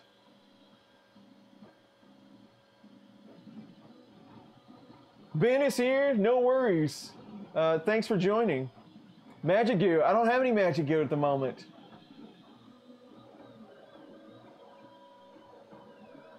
Ron figured out how to do coffee on the keyboard? Yes.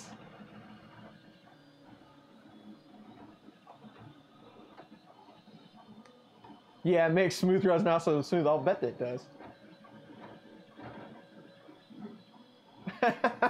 Yep, I remember that. That's right, no salmon skin, A4988. Ken, do you know what those drivers are that causes that? I'm guessing it's a TMC. Or not a TMC, Texas Instruments. Gecko Tech it. I got a sheet, Ron. I'll make sure to pull the trigger. And if this thing turns out to be pretty decent, I think it is destined for some Gecko Tech. I like Elmer's Disappearing Purple. It's not just because I can get it really easy, because I have like 5 different kinds. But it just seems to work the best, and you can get it in huge sticks. 8825s, okay. I wonder if those are running at 32 times. Because 8825s can run at 32 times step, and you probably know that. Ken's quick on the draw, Nappin, he is.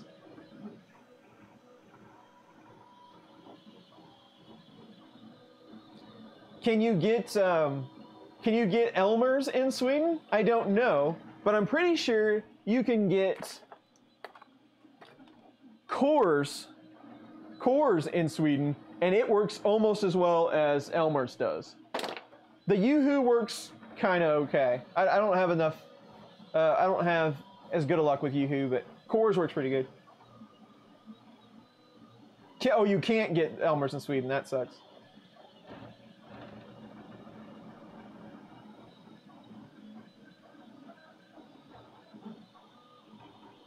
Walter's back for a bit. How you doing on rearranging your room, Walter? Is it gonna look all pretty for tomorrow's Monday coffee? Beer for adhesion, that'd be nice. I gotta put this down. Oh.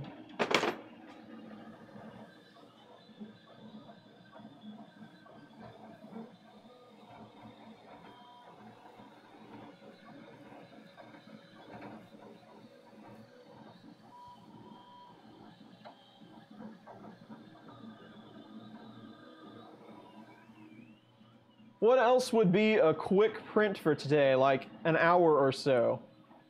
Any ideas? I know Sholm's got a million things that we could print, but I don't know if any of them would be that fast and we could do them any justice.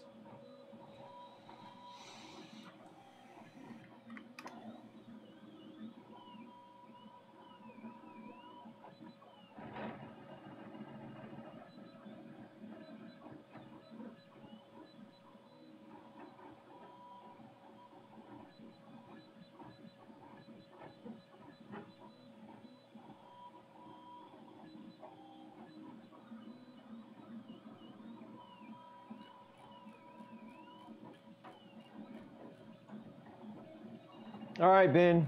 Have fun at soccer games.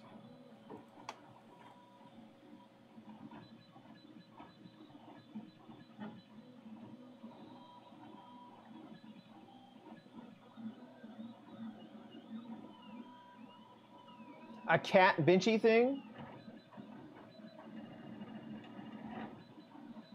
Nice, Walter. Magnus is back.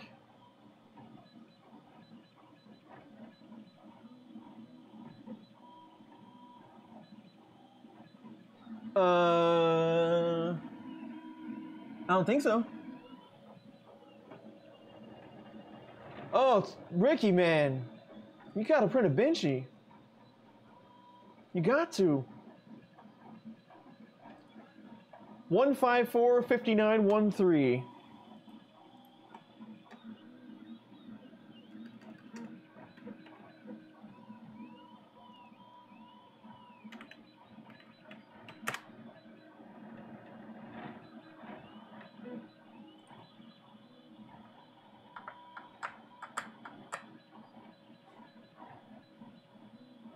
That's interesting. What's it supposed to be telling us? Ah, I gotcha. Well, that's a new one on me. Why not?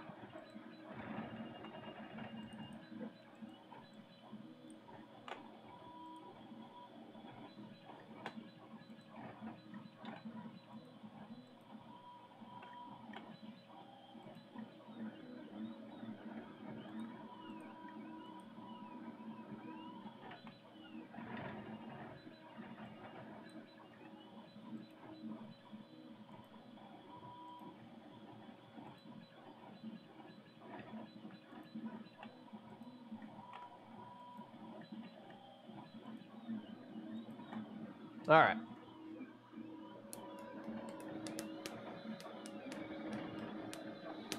You got to get a Benchy out, Ricky. Pac-Man Ghost. Yeah, those take a little while. You think it's lightning? Yeah, does it show up in the picture maybe or something? Maybe, is it this back line back here that you're seeing maybe? I don't know.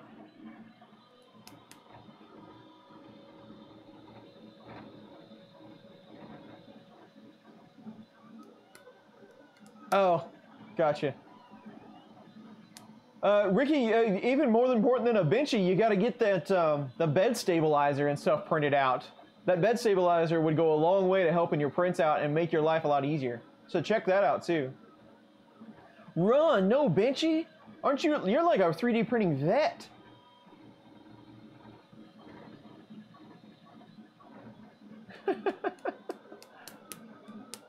It's cute. Broken sunken Benchy. I like that Benchy. That's a good one, where it's just half.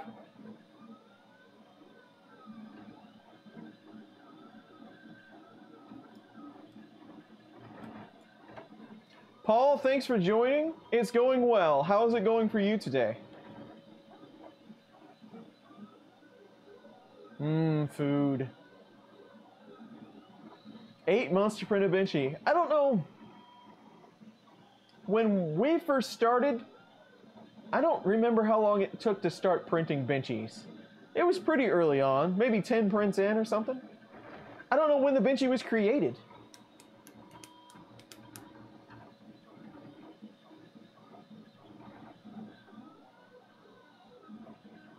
Yeah, I've printed a few Pokemons for the nieces and nephews over the years.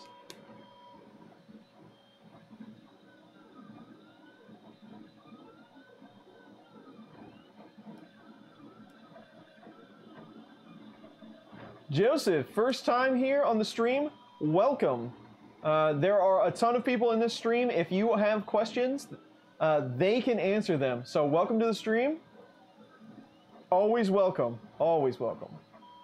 We do streams occasionally. I don't know how often I've been doing streams, but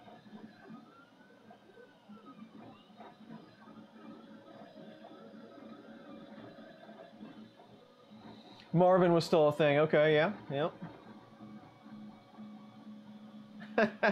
That's how I feel about my old man. He's almost 70, and I think he can work more than I can. So you never bothered. You'd have to look up the Benchy sizes. We're just printing a Benchy today, Paul. We got an oboe. We got a oboe. Oh, but that'd be interesting. We've got a ROBO R1 Plus. We're doing today. 2015. That's probably right after my time. Welcome, welcome. Yes, everybody is very very accepting here in the 3D printing community. Newcomers are always welcome. Walter's got my back.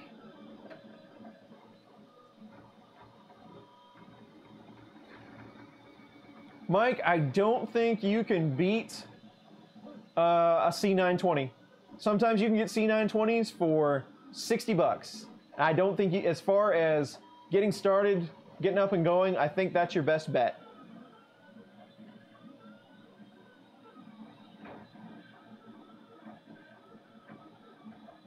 Yeah, Daniel is the guy. He's the guy to talk to about cams. He's got an awesome setup. I was asking him questions about it just the other day.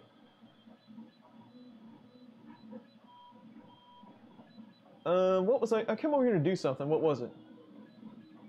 Yeah, Logitech C920. Colin found it for 50. What was I coming over here to do? I know it was something.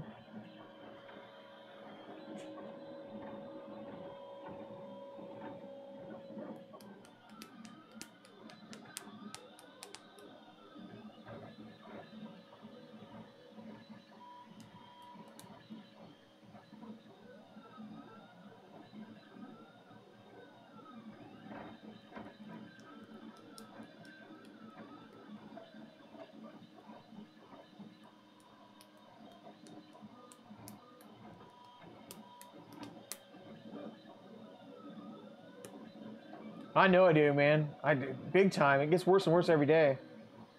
Yes, I am. All of my cameras are C920s.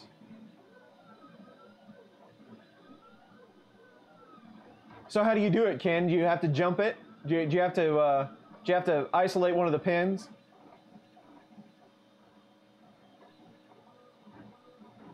Awesome. I'm glad it's helping you out, Joseph. I'm glad.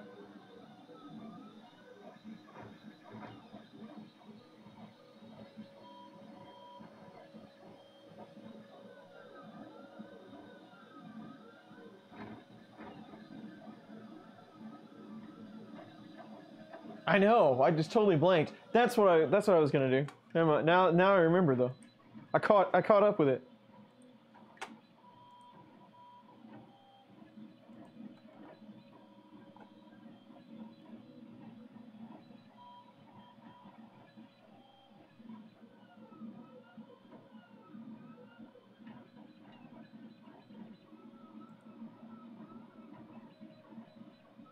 Come on, computer.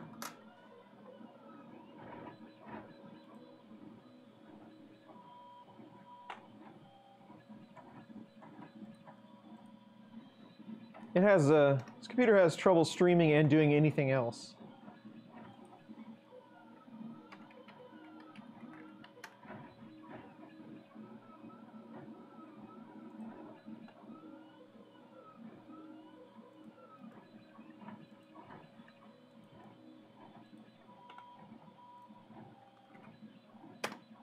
There we go.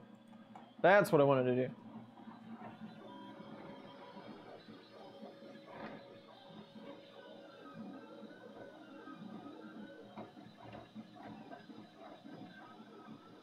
You just have to solder two pins together. Okay. Because I've got a handful of those things. I've used them before in a couple of different modes, and they worked okay. Like with your... sometimes it depends on the board as well. So I've used them on some pretty cheap boards before.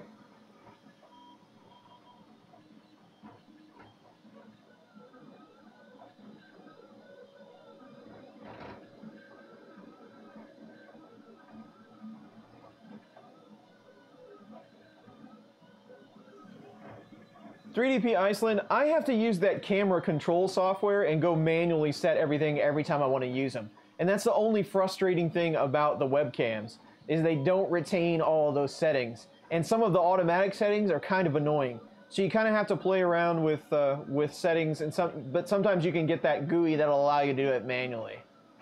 So there's a little playing around you have to do to get that to work well.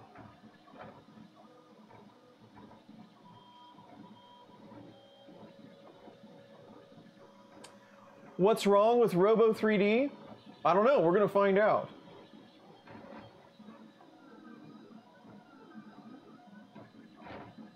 Haven't done it. It was my fault. Daniel didn't get anything done today.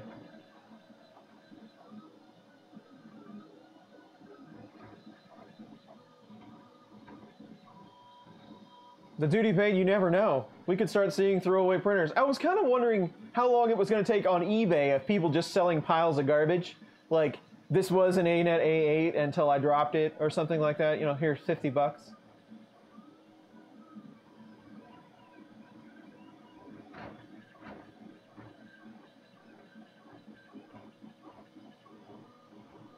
Ron.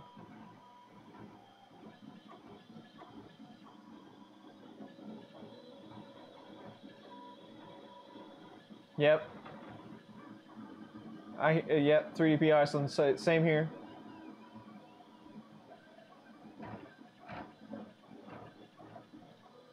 Good to know, Ken. Good to know.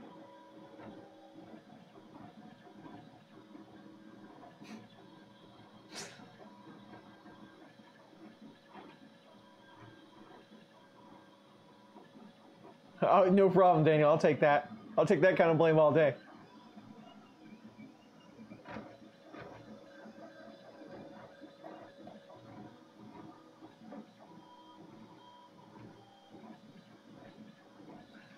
Vapor? I'm just going to call you Vapor. Vapor, thank you for joining the stream. I'm glad you enjoy the channel. I have not tried XSplit to broadcast.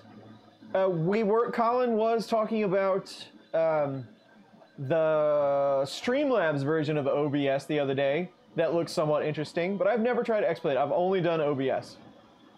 Thank you for joining the stream again.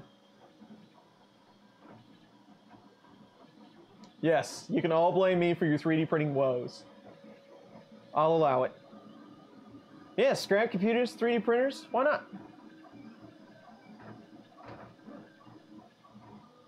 Once Walmart starts getting them. Well, all these sells them in Australia, so maybe we're not too far away.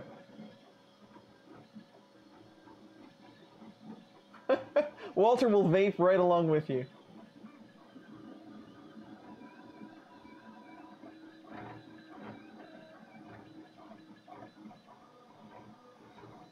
Daniel, so, yes, the ANETs do get a lot of hate for fire starting. And mine has left its impressions on my table as well. It's not a great printer kit. I mean, it's all acrylic. It's pretty flimsy. You can get some pretty decent prints right out of the box, though, if you just don't touch it much. You get it set up and you let it sit there. But then you've got this other aspect. So maybe it's not a great printer kit for every user, but for the price and what you get included, value is there. And I always try to use that value word. It's kind of like the Start 3D printer for 99 bucks. You go up to ANET for just a few dollars more. It's a great build volume. You get all the parts you need. You could make that printer awesome if you really wanted to. Stefan, thanks for subscribing. Or you could make a really cool 3D printer out of all the parts you get. So, as a hacking type of machine, if that's what you're into, there's probably no better value out there, I would guess. That's kind of how I feel about the A8. I didn't care for printing on it, so I gave it to somebody else so they could print on it a while. Cool, Walter. Let me know how that Streamlabs version goes. Yes, Colin cries about printers all the time. Until he got his Mark III, and then he's never said a word. He just prints now.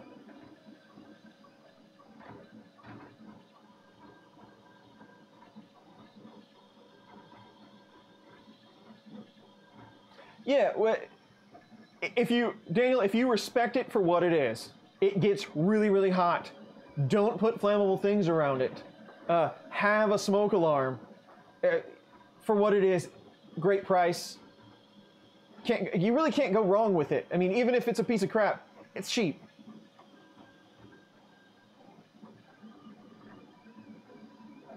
That's good to know. XSplit seems easier than OBS. OBS does have a lot of scenes and stuff you have to get it set up, but once you do, it's pretty solid. Yeah, Walmart will sell them cheaper than anybody, except maybe for AliExpress. But you can go get a Walmart printer right now.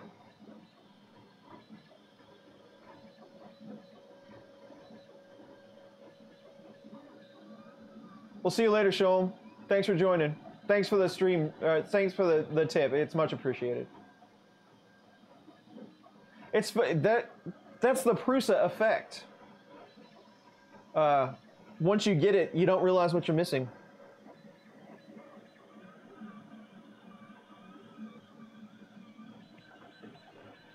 You have an A6, yeah? I don't know much about A6s. I've never had an A6. I think I've had almost every ANET printer, except maybe for 2 or 3. Again, it's because they're really cheap.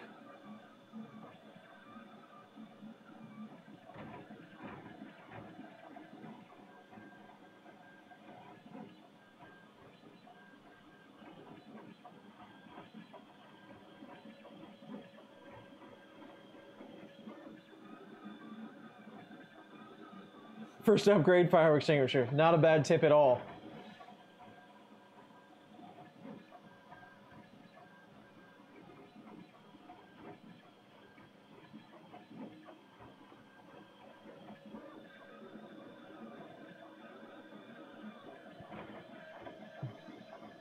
This hobby is very addictive, I agree. Me Creator 2, I don't know anything about. I don't know if anybody watching has a Me Creator, but I do not have one. Daniel might know something about it, Modbot. Do you know anything about the Me Creator? I've never experienced one.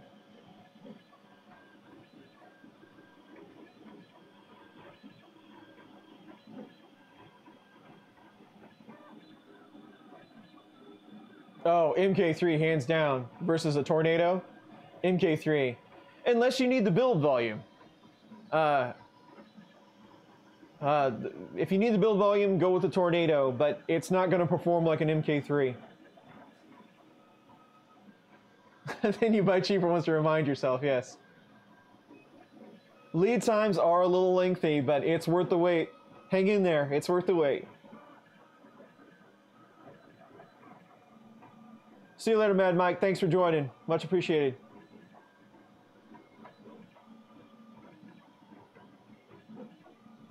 That very well could be. You know, people get into that Walmart cycle sometimes too. Walmart is really good about taking things back. Probably not as good as they used to be. But so you buy a 3D printer, you break it, you take it back, you get another one. You get that one, you break it, you take it back. So you get into this loop. Walmart might not be able to afford all that. Worth the wait. Agreed. Yeah, I've seen that Me Creator running around, and I don't know anything about it, unfortunately.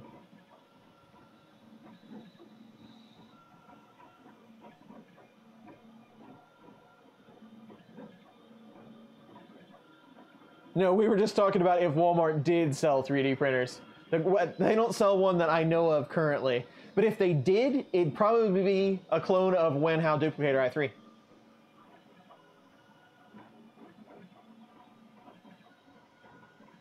Mike, yeah, they returned it just to get another one. Just to get it, true, get a new spool of filament. Yep, you are exactly right. Chivo Tornado, it's okay. It works. Mine struggled a little. There are a few things I like better about the Tornado than I do about some of the other large extrusion machines. But there's a few things I like different about the others. So I think it's just kind of what you're going to give a little and get a little on both machines, or on a couple of different machines. I would not touch an E12, an ANET E12. I've heard terrible things. I've got an E10, not very good. But some of the other large Alpha-Ys, Creality, I'm sure they all have their nuances. Glenn is here from Fun Cream 3D. Thank you for joining, Glenn. Glenn, I have an idea and I need to send you an email, but hopefully I haven't got the video done yet, but I wanted to see if we could. I don't know. I have an idea. I'm gonna send you an email. It's gonna be funny. It's gonna be funny.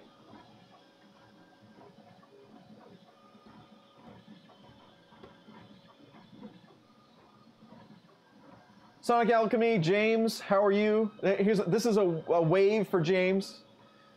Stream won't be too long today. Not too long.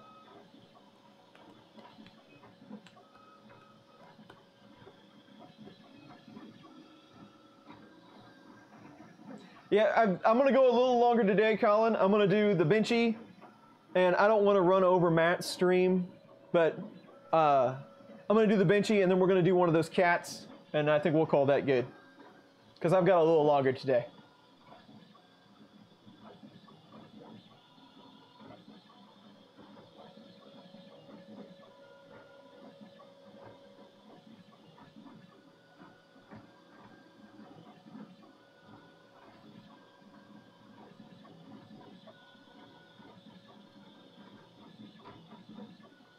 Joseph, I'm sure somebody can help you out, and I think you don't mean acceleration, I think you mean retraction.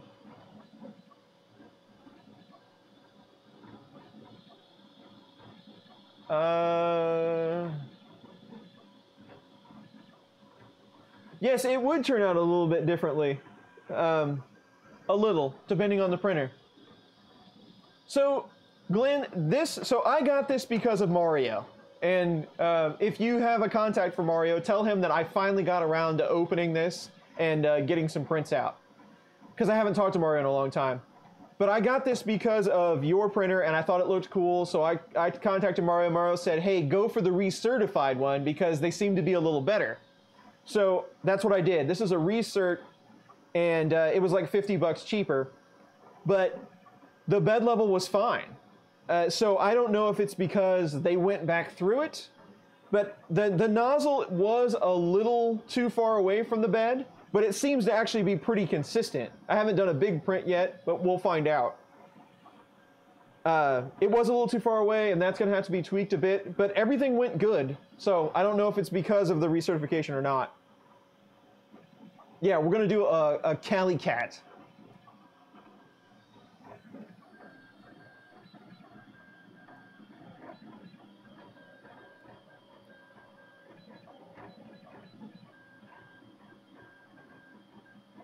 It does have a layer fan, but it's in the back of the, it's like, can you see that on camera? It's right here.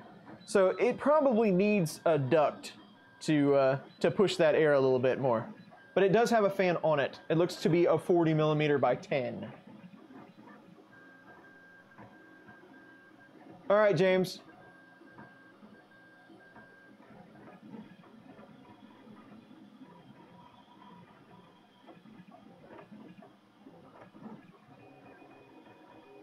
Colin, I will be on that stream if I can keep my eyes open.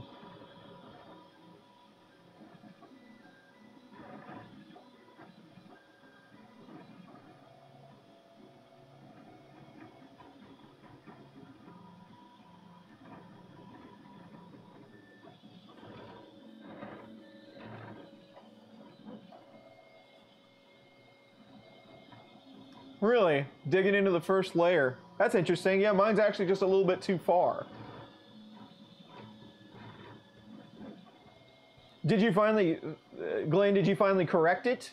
And if you did, what was the fix? How did you actually have to adjust it? Did you mechanically adjust the end stops? Because there's like 2 switches on this one, I think.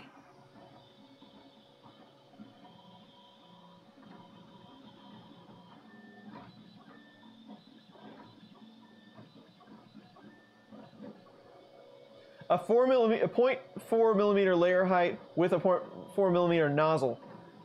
You didn't get severe dragging on the top layers because of that? How did you manage that?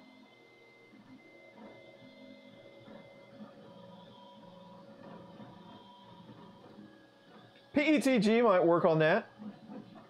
Apocalypse Survivor. I don't know if you've been on my streams before, but welcome. Thanks for joining.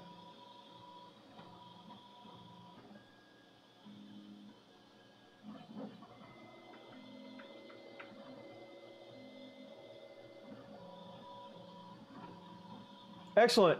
I'm glad that that video worked out for you. I tried to make it, Walter and I were talking about that on a stream the other day, but I tried to make it copy and paste friendly as much as possible for the non-Linux people in the world, and I totally get it.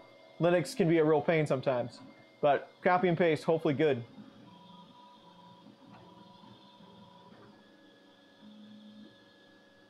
Yes, you gotta print one of these, and you can print it in vase mode. I will get you a link. Okay, so you did fix it with Z offset. That was my first go-to. I was trying to G-code command Z offset at the beginning of this print, but it didn't seem to like it too much. I don't know if EEPROM might not be enabled.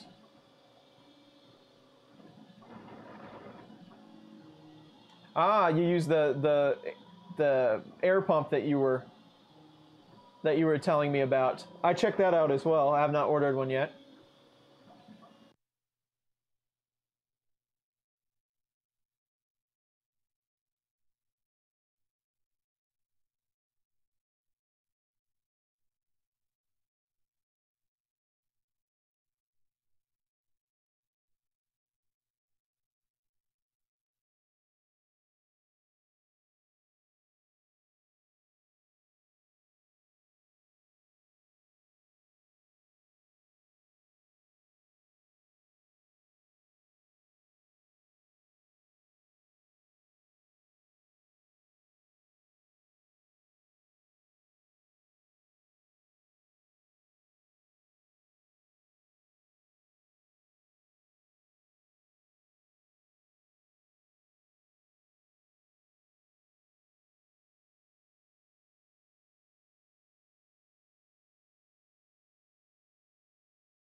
That's the only problem with these things, is they don't charge well.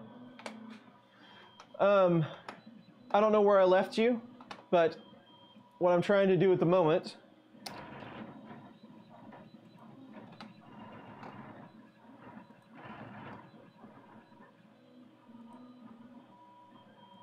hold on.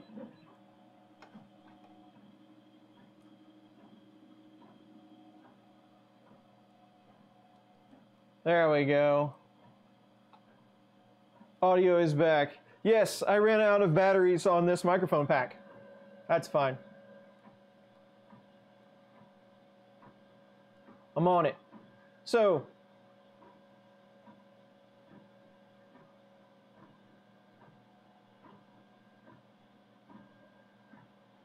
back to the pyramid. So I don't know where I lost you, but the pyramid is on Thomas's video in the description. That's where I found out about it. So go check out Thomas's video and you can grab the link to the pyramid. Very cool.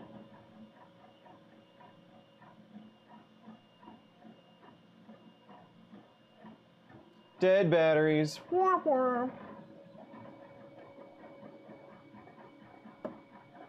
Thank you for letting me know. You guys got my back.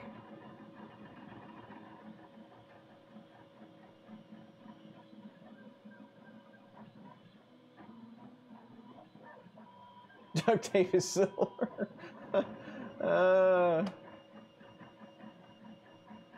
Thank you, Glenn. Thanks for stopping by, even if you don't make it back. Appreciate it.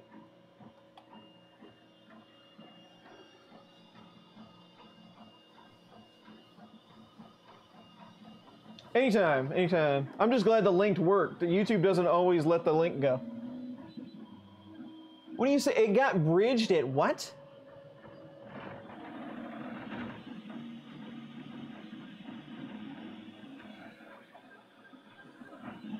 Man, I gotta say, it's got a little ghosty effect to it. I mean, a little bit. That's a good looking Benchy right there. I mean, it's no Prusa Benchy. You're right, whoever said that the overhangs weren't quite right, you are correct. You are seeing that correctly. But, not bad. We could tune it in, I think.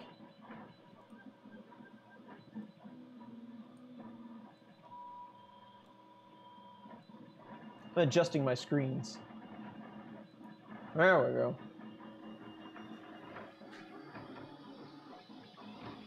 I have to be the most entertaining. I can't be that much. I just stand around and watch Benchy's print all day, Walter. It's not that entertaining. Thanks for the sweet streams at Chris Riley. Maybe I will start a super chat battle. James, thank you. I appreciate that. I always like it when Streamlabs talks to everyone. Hopefully everyone is hearing that today, but thank you very much for the super chat. They are much appreciated. They are helping pay for this Robo.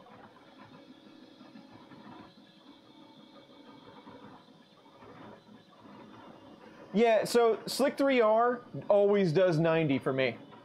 So yeah, it always bridges it 90 degrees.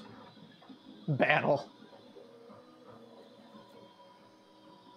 We had a pretty good run at the beginning. I much appreciated. Right off the bat. I'm just glad you guys were here to tell me I was talking to nobody. Yeah, I gotta pay for that G-Tech.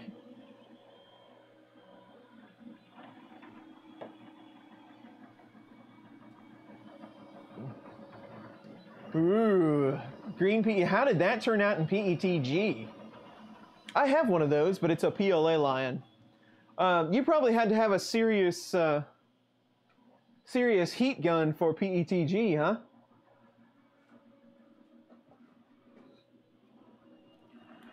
Ricky's, I don't know if Ricky Tanner's still around or not, but this is his chair. It's still got some supports on it. This is his guard chair as big as a Monoprice Mini Delta can print it. That's kind of cool.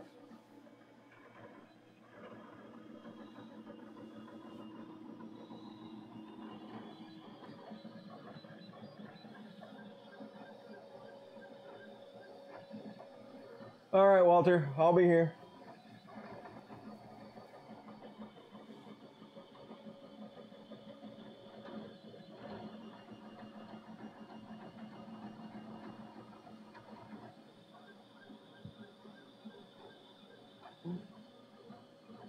All right, red light, Mike. We'll see you later. Thanks for joining the stream.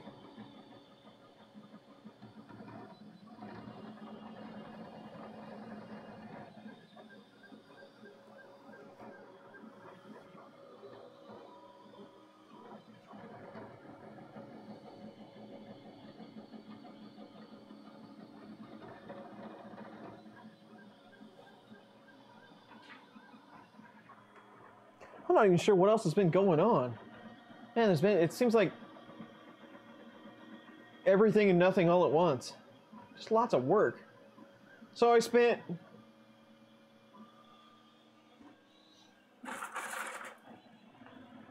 So here's a pile of garbage.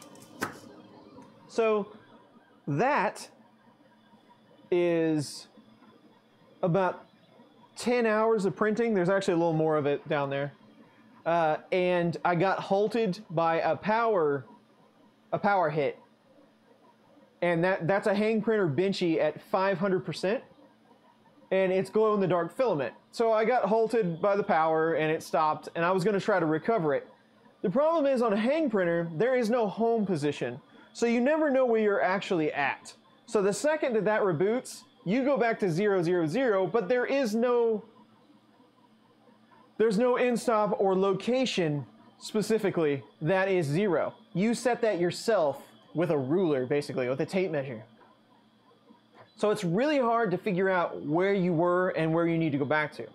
So I hashed out the G code, line by line and tried to get back to where I thought I needed to go. And it was like 66.75 millimeters high is where I needed to be. So I did manage to get it hashed back there and together, and I got it pretty close, but I was still off enough layer shift to irritate me. So I gave up. But it's a good thing I did give up, because I went to pull it off the bed and it just came apart. Like you can see this, it just came apart layer by layer. And it looked really solid while it was on there, but then I went to pick it up and it just fell apart. So, come to find out, when I grabbed the glow-in-the-dark filament for this, I grabbed a roll of ABS. And I didn't even look at it, because I have, you know, I just got racks of filament, and I was like, oh, it's glow-in-the-dark, we'll do that. And it was opened and ready to go.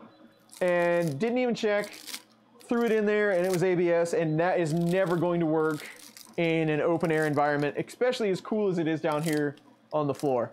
So it was probably good that it did fail, because even if I let it run, or if it would have run for like 10 more hours and finished, I would have pulled it off and it would have done this. So that's one of my recent failures. And I'll probably just go ahead and throw the rest of that filament away so I don't grab it again.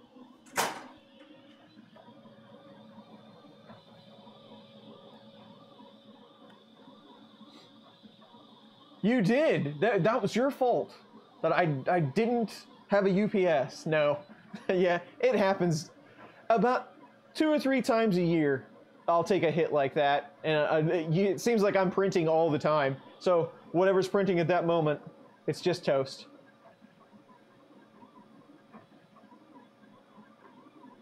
Ooh, Polyalchemy Elixir Nightshade. That's some good stuff. There you go. That's what you need. Life size on the part, Daddy. It looks comfy. Hobby King is a little bit too expensive to ship to me. I can get it cheaper, but I've heard Hobby King's kind of like the generic filament. I've heard decent things about it. Angus uses Hobby King filament quite often, so I think it's probably fine. More likely being eaten by a lion.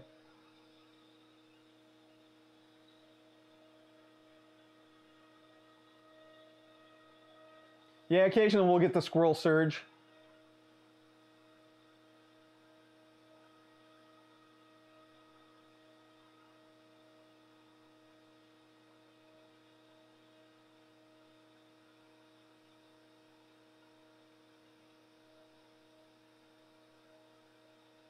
It's the bathtub boat, yeah. Benchy done.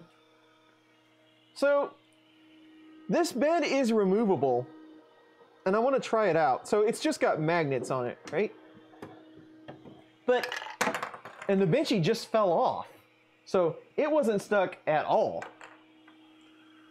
But you've got like a little piece of cork on the back with some heat tape. But it does have a fairly long ribbon cable. So, I mean, you can pull it off and work on it if you want to.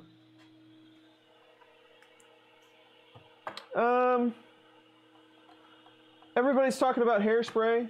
So that didn't stick worth a darn. Let's do hairspray. Let me go find some.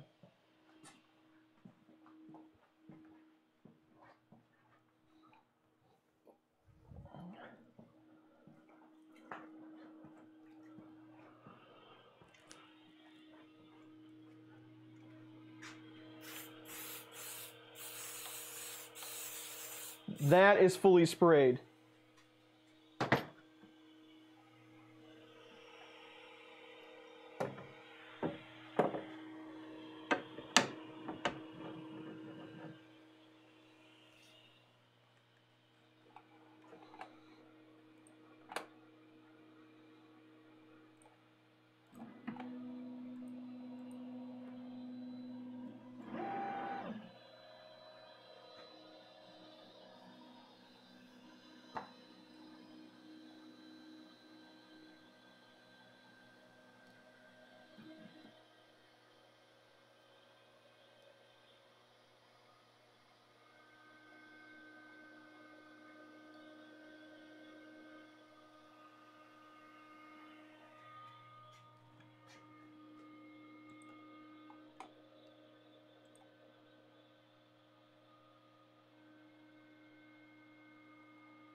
There it is.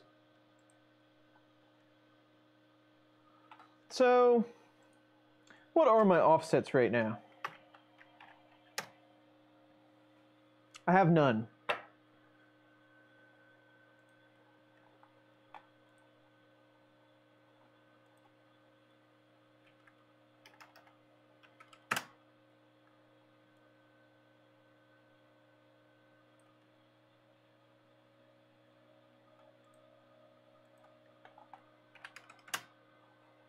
Let's see, offsets.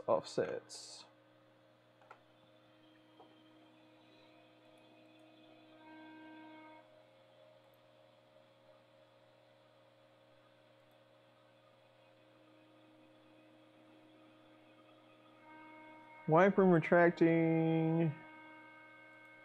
I thought it was in general. Z offset, there it is.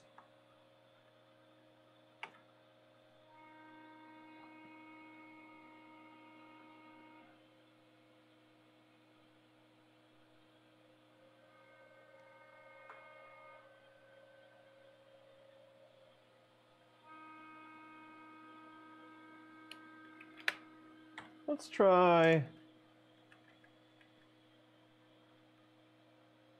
Let's try that. We'll give it a negative 0.5.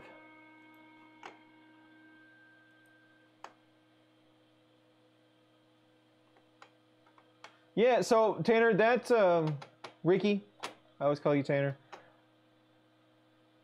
I printed that one on the Monoprice Mini Delta a while back, and I didn't know if you were still on the stream, so I thought I'd show you. But that is as big, that is as tall as the little Delta can go. So I just printed it as big as I could.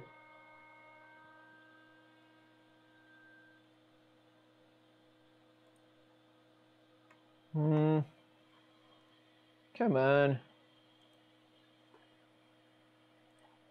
Trying to slice this file modified. Try again.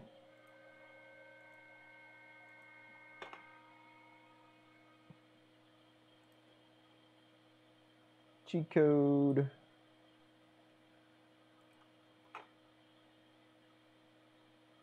That's the one we want.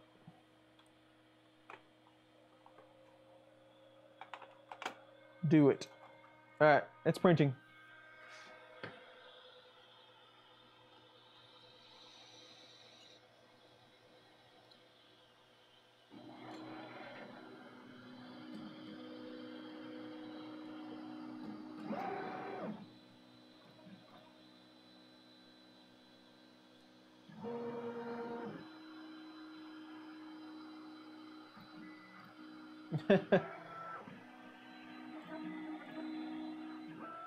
I don't want to have to watch a whole stream.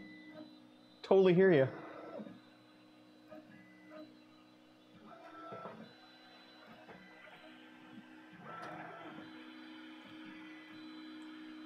It's got some serious hairspray on it now, guys.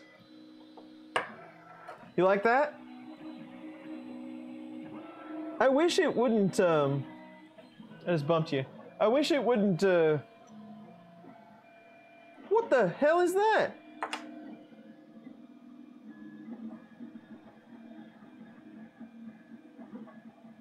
The layer height is perfect, but why did it not print in the center?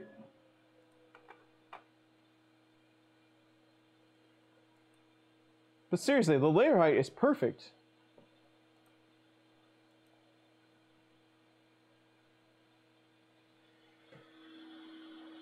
That should be way farther forward.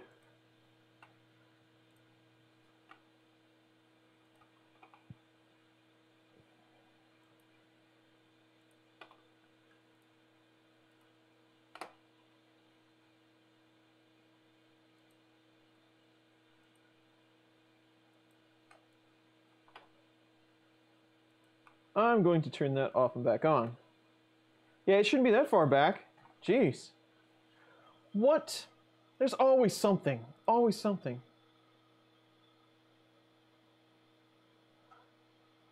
Yes. Walter, you can export both your, what are they called? Both your profile and your scene to take to another machine. You can.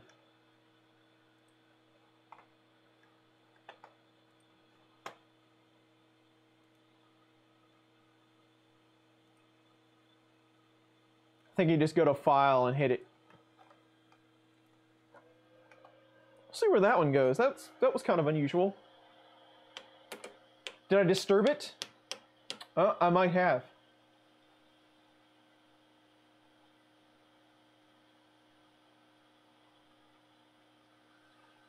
Ricky, that's how it is, man. You get one printer and then you get this queue, and then you have people that want you to print things for them, and then the queue gets even longer. You never get caught up. Yeah, Walter, I've done it in between my laptop and this PC a couple of times. It seems to work pretty good. I do like the removable bed. I will get we are going to give a solid critique on the Benchy as soon as this thing starts. We'll let this thing go while we look at our Benchy. Where's my other one? Here it is. It's kind of a neat color. It's kind of a sky blue.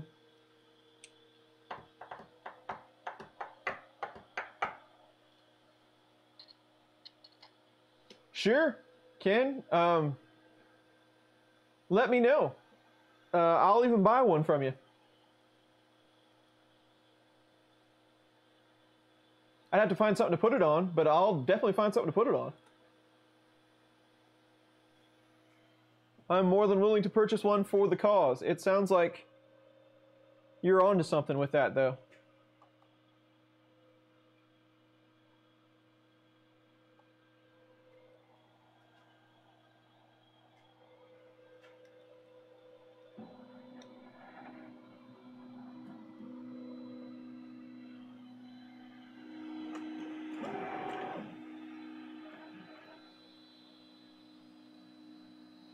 Yes, we did.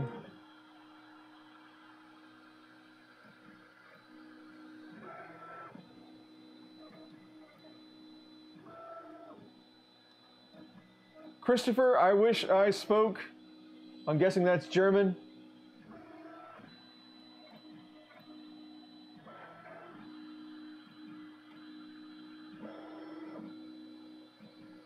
Yes, removable print service is worth it. It's awesome. That's why I can't wait to get an MK3. I really like that flex. Yes, we talked about he's powder coating that. See, it's starting it in the back again.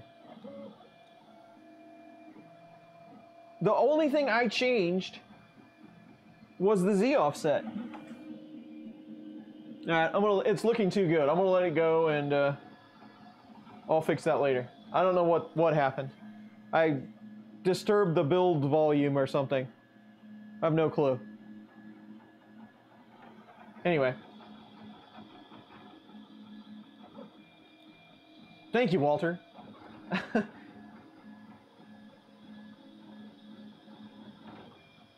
What size would I want for my favorite printer? As big as it can go.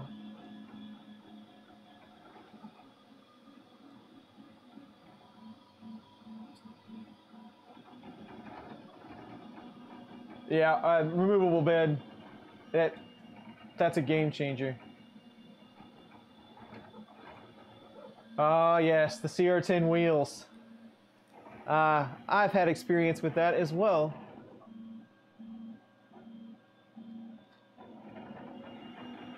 So that's looking good. Z profile's looking good. We're good with that. Let's take a look at a Benchy, shall we? We shall, we shall. Let me get a good view here. Table. And you're gonna need some zoom. That's actually not bad. Let's see if we can focus it all here. Okay, so the bottom was complete crap. It didn't stick very well at all. It really needed some more Z offset. And somebody left me a comment the other day, before I go on, somebody left me a comment the other day that I never show the bottom of the Benchy. Well, here you go. And I sent them pictures of the bottom of the Benchy. But anyway, so there you go. So there's the bottom. It's pretty messy. So there is your overhang. And the steepest of the overhang is right there. And did not turn out so well. Sorry about the ad in the middle of your... Oh, wait. The rest of it came out surprisingly well. I mean, I guess I'm not that surprised, but you can see as the curve gets a little steeper, you can see the ripples in there. There's a little ghosting around the corners, right in there. You can see it up there as well, the ghosting in there. But that's pretty common. There's almost no stringing. It is a high torque,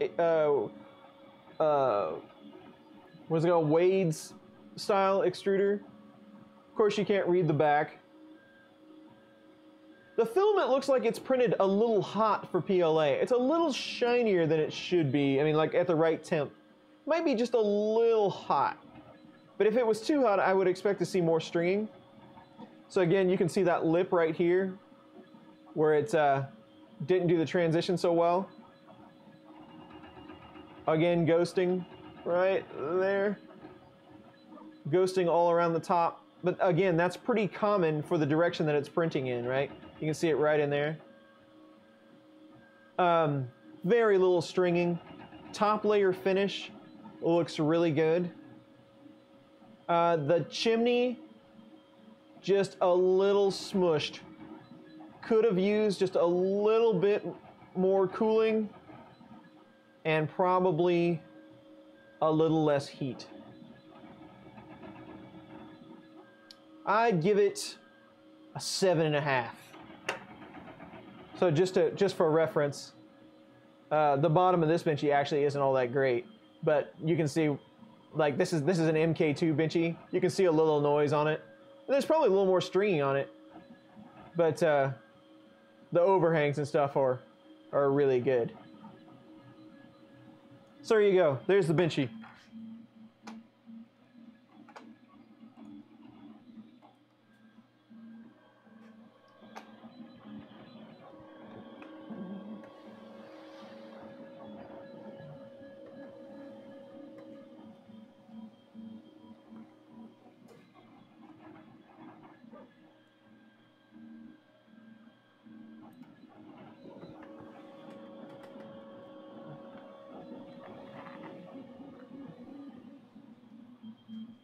I think that's pretty good.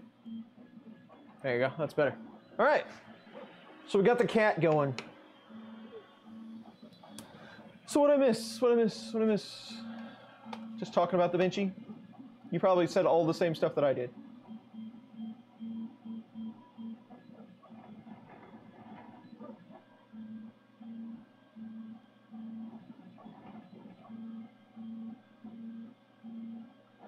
$2018-15, that'd be awesome.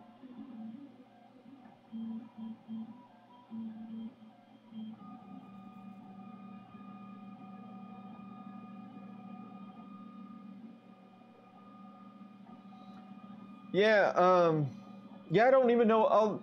Ken, I've got your email. I'll have to, I gotta think about that and see what I'm gonna put it on.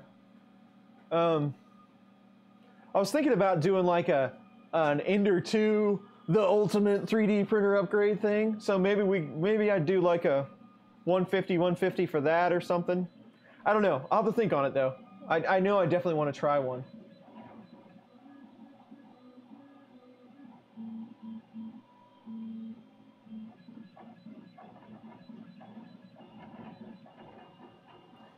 This one does have a part fan. It just doesn't seem to be quite enough. Yep, a cooling issue, definitely.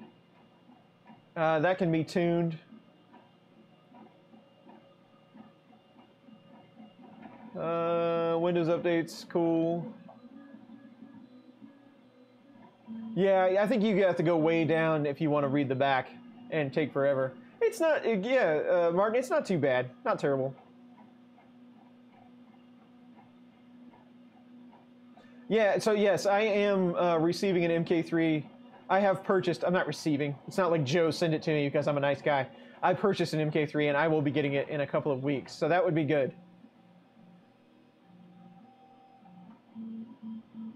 James Bird, do you think the MK2 is still better than the MK3? That is an interesting point. I would like to do a shootout. My MK2 is amazing. I love the MK2. So I would like to do a comparison side by side. Maybe we should do one like as soon as I get my MK3, and then we'll do one 6 months after Prusa puts out some updates or something. That'd be pretty cool content. I'd like it.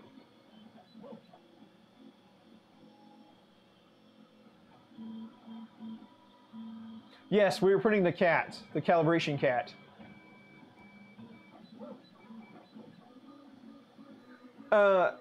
Right now, duty paid, as I see it, at this very moment, this is well worth the money.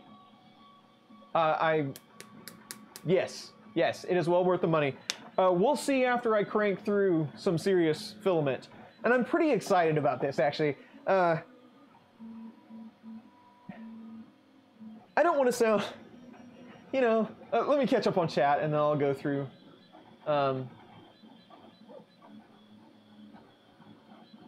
Apocalypse Survivor, thank you. What a weird looking benchy, yes.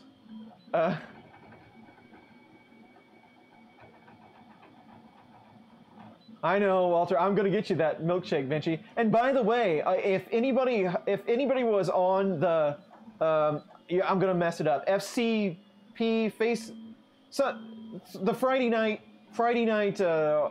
chat, the every 2 weeks Friday night 3D printing chat. If anybody was on that, it was awesome because Chuck Hellebuck was on there, and the guy that makes all the I can't drop the something. He was on there talking about all those crazy reduction gears and everything that he makes.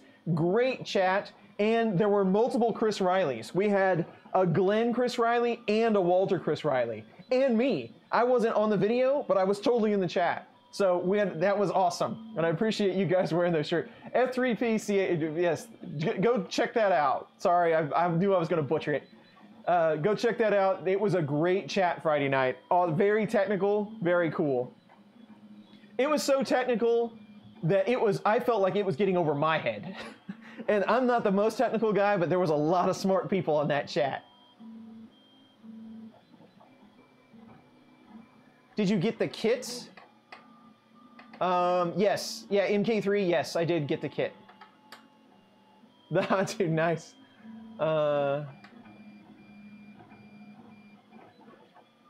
James, man, these people watch multiple streams at once. Glenn, I agree. I think it's gonna be a pretty nice setup. 500 for the brand new one, but you can get recertified R1s for $450 US.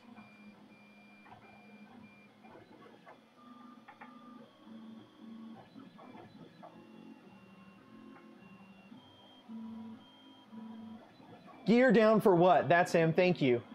Very cool channel, by the way.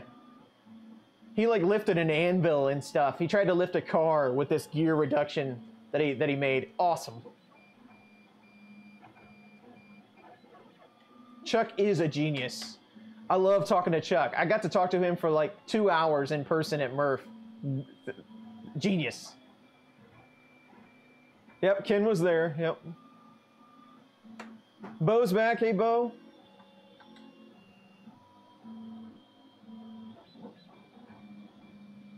Yeah, it was a seriously technical stream. It was, some of it was way over my head. We got to talking about closed-looped steppers, which is something closed-loop electronics, which is something I'm very interested in with stepper motors, because I've been researching it for hang printing and things like that, things that are aware of their position. And it's kind of pricey stuff. You want to watch your Master Snare, right on.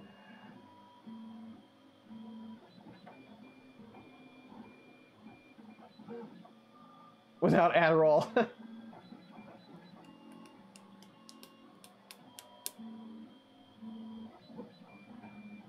I heard that, Ricky. Nothing blew up, Bo. Nothing. Closed loop spaghetti noodle? Yeah, no kidding. So what was I gonna say about? Glenn asked me a question, and I can't remember what it was.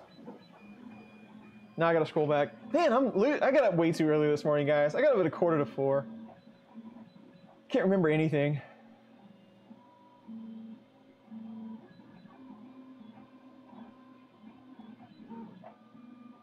Wasn't that far back. Miss your face. I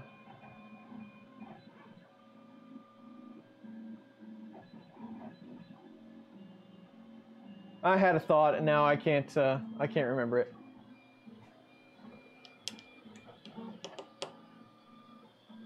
You did. They were killing John with chats. That was awesome, man. He deserves it. He's a good dude.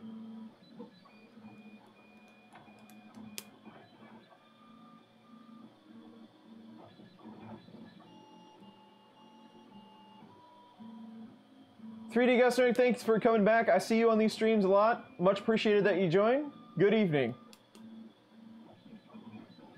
Yeah, Anymotion was hitting it pretty hard.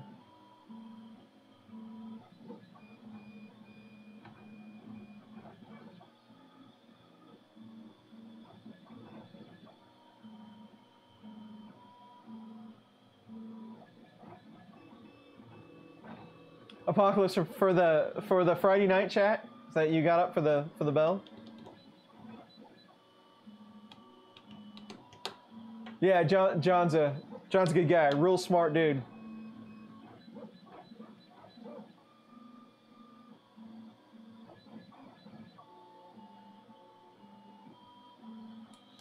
Michael, hey, how you doing? Thanks for coming back. You're never late. As long as we're still streaming, never late.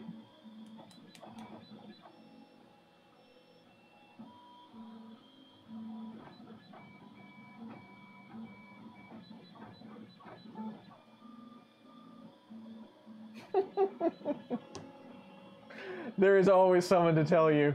You know, I found out, though, there's always someone to tell you what you're doing wrong, but no one with suggestions how you could do it better. Because I know every time somebody tells me that that this isn't quite right, or you should do this, and you should, or this looks terrible, and this sounds terrible, and blah, blah, blah, I always ask, well, can you offer suggestions how I can do it better? Nah, there's never any of those. 5015 high quality blower. I don't know a good brand, unfortunately. There's probably someone on here that does. That's what I was going to say, and that's what I forgot. So I've been pretty excited about opening this Robo because it was out of the box, didn't have to build the kit. It has auto bed leveling, and I wanted another printer that would just print. And so far, what I've seen, I think this might be the machine. We might have to do a little tweaking, especially like slicer settings. But I've really just wanted another machine that I can just start throwing stuff at, and I don't have to adjust it. I don't want to, and that's what I started to say before. I don't want to sound, I don't want to come off ungrateful or biased against all of the Chinese printer kits or printer kits in general. I don't want to, they're awesome machines, and I like putting them together, and I like messing with them. I really do. I enjoy it, and I like streaming them and building them, even if it takes 13 hours like we went a couple of weeks ago. I still have fun with it. But at some point, it's like, man, I wish I just had a couple of printers that I could just throw stuff at to get my projects done without having to mess with them for a while. And that's why I've been pretty excited to open this one and get it going, so we can maybe have another go-to printer before the MK3 comes. And then I should have, you know, a handful that are pretty nice. So I'm excited for this one, and I hope that hope it turns out as good as it looks so far. So that's what I was gonna say.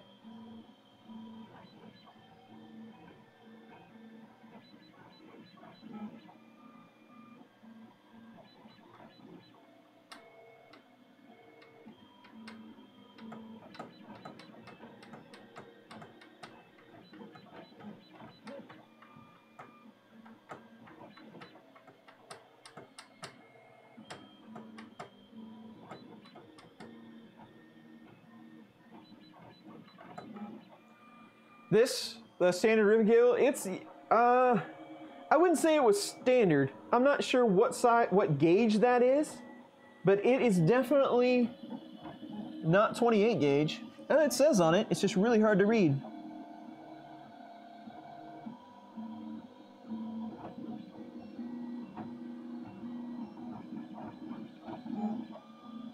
I can't find a spot where it's clear. I would say that's 24 gauge wire or better. But it's either an 8 or a 10 wire cable, so it's pretty hefty. They might be doubling a lot of that up.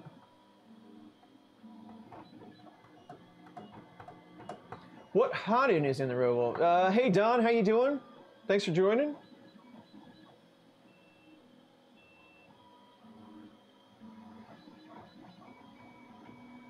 I don't know yet on to use the whole bed. I'm not sure. I'm not sure. We'll get into that. I'm sure.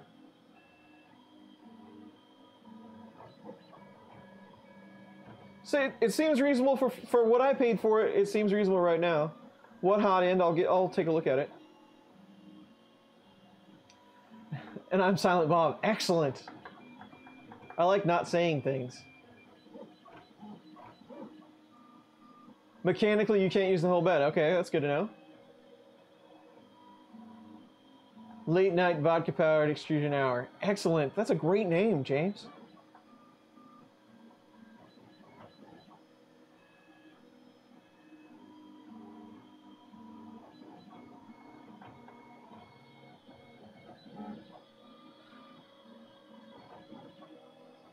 Robot Hut. I need another MK2 from our... You know, I've contemplated that. Now that they're 600 bucks for the kit, I've been real tempted to just get another one because I love that MK2.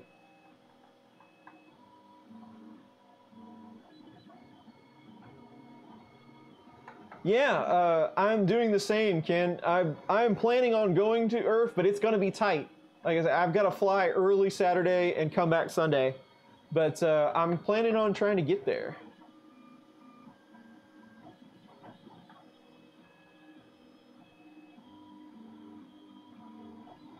Only the middle square is heated, huh? Interesting. So I'm guessing where that cork is where my heater is, right? Probably not at 55. It's not warm at the moment.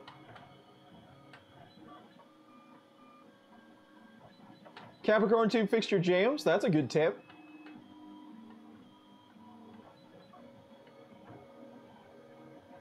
I hope to see you there as well. 3DP Iceland's going to be there. Martin, I hope to see you there.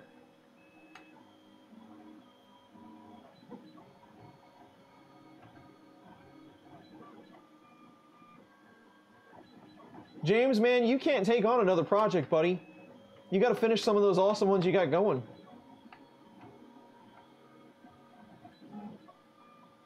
I do not follow Dirk. I don't know that one. I'll have to go look that one up.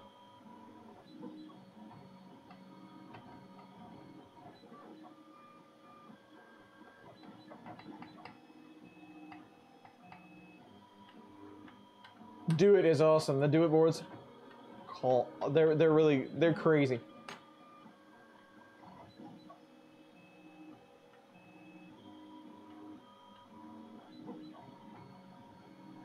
Ken, I like the same. I like it to be over in the corner.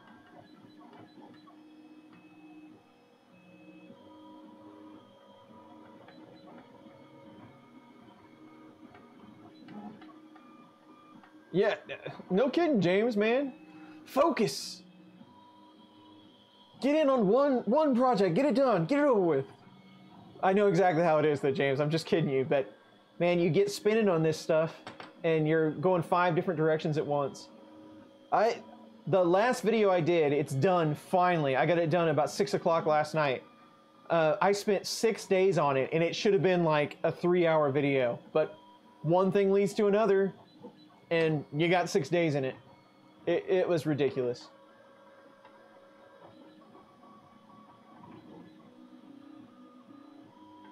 I want to do that game cab. I've got all the parts for it, and I've got all the filament that I want to use on it. I just have to get some time. And I know, James, we talked about ROMs, and I want to show the ROM part because that's an important part. But I don't want to step on any copyrights.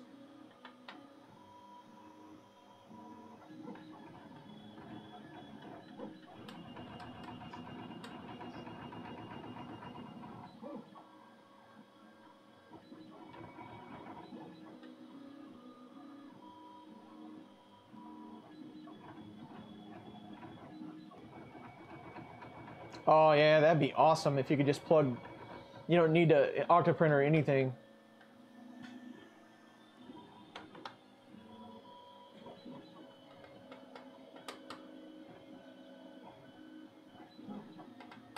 I want to get that cab done for this summer. I can take it outside, play it on the deck. Then I don't ever have to not be playing games or doing something with electronics. There was another question. Oh, hot end for this thing. You really can't see it.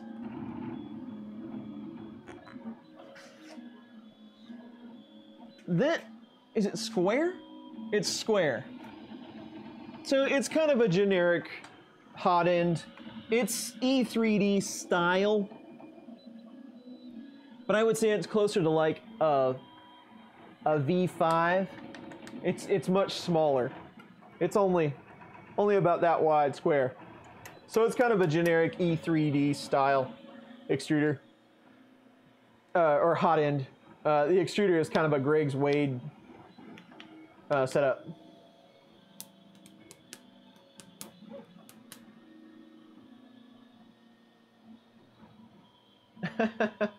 Competitive Astros.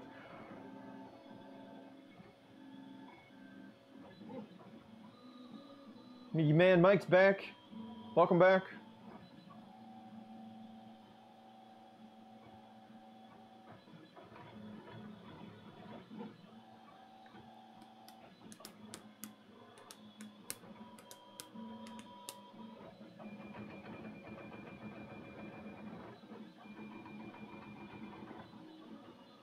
No, 3D, I did not check the ESP 3D built.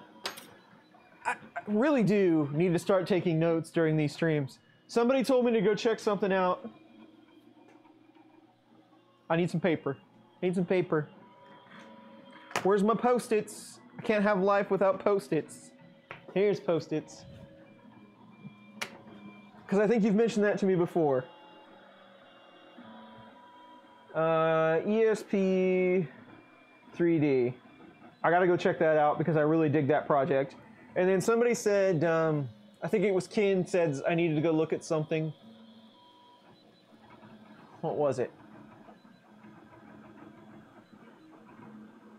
Oh no, the Duty Paid said I need to go check out Kirk and his builds. Alright, there we go. I remembered. I do, I need a Xander, but then I'd have to have a kid. Maybe you can just loan me Xander for Sunday mornings. Ship him out, put him in a crate, pack him a little pillow and a snack.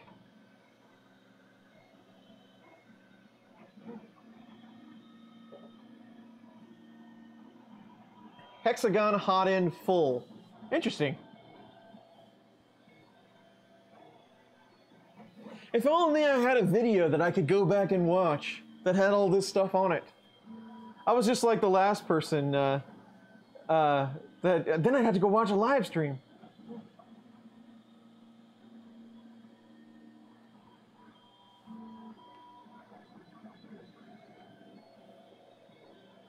I need to. I've been snagging like thumbnails and stuff from the videos. I need to. Rent maybe? There you go. We'll do rental. I can do that.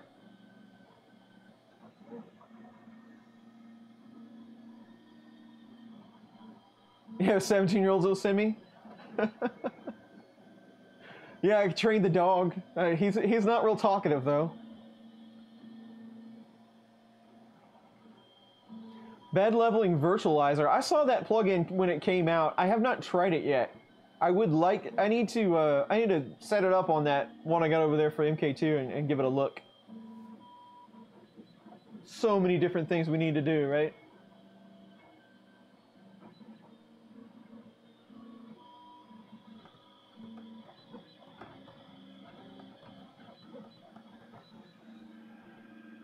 The cat's turning out pretty good.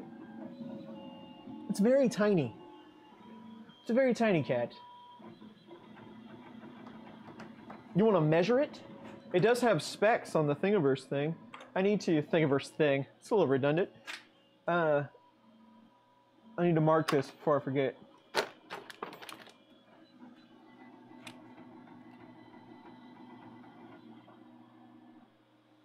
If you get a Pi for your printers, you only need one. You can control like 4 or 5. I know a guy that has a video for that.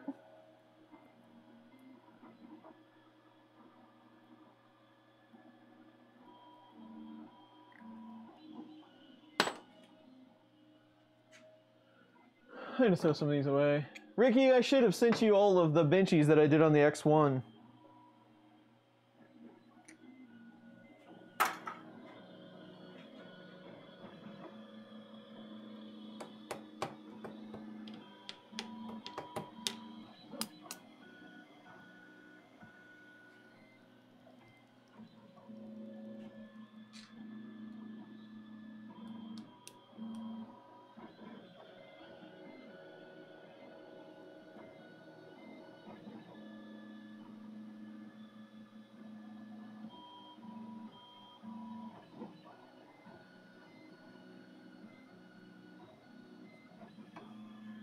Had a pretty successful stream today. Pretty excited. That's awesome. I appreciate everybody coming to hang out. Yeah, we are in low latency today, so the chat, we didn't drop any frames. That's awesome. The internet held out, and I kept it pretty current. The chat kept pretty current, so I like that better. So we'll go with that from now on.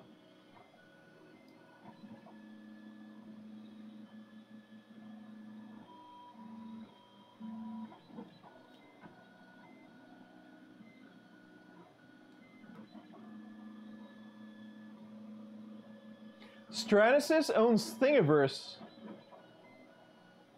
Really?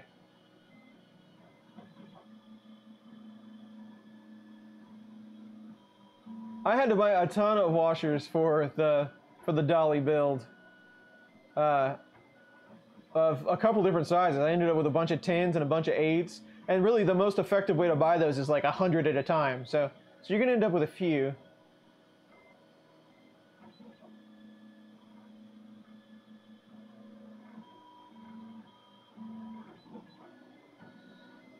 Cloning's not going to work, James. It just keeps getting worse.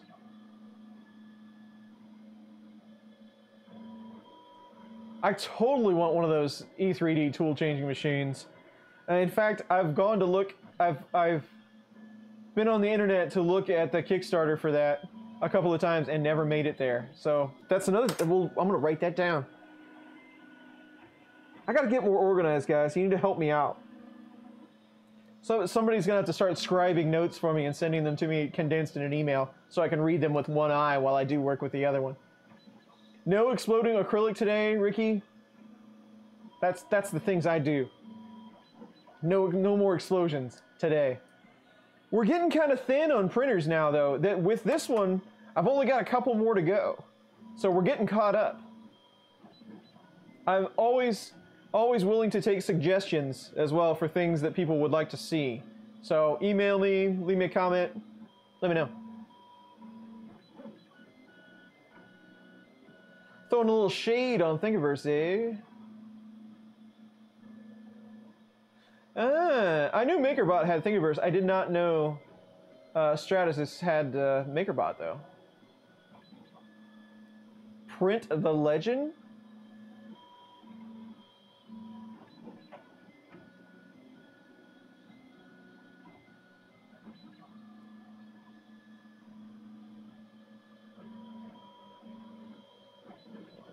No, we don't want to tempt fate. Cliff, I don't want you to have to machine me one of these things.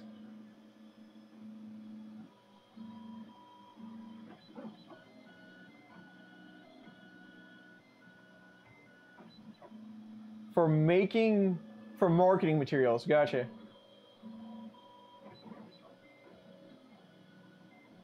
Nice, yeah, see, we can't get that kind of stuff. in the U.S. The country club is awesome, Walter. I agree. I appreciate them coming over and hanging out with me today. They get to hang out with you a lot. I try to hang out as much as I can, but I appreciate them coming over.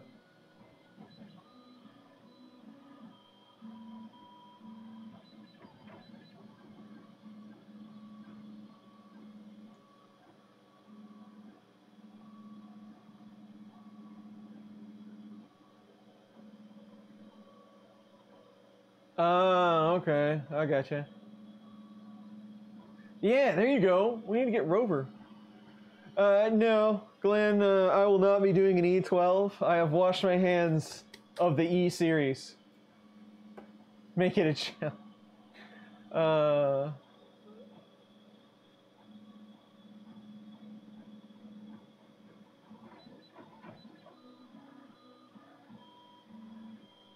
On Netflix. Ah, interesting. Print the Legend. Okay. I've seen that the Mastro or Maestro or whatever it's called. I saw it is a little cheaper. If I could find something to put it on, I'd buy one. See you later, Ricky. Have a good show, man.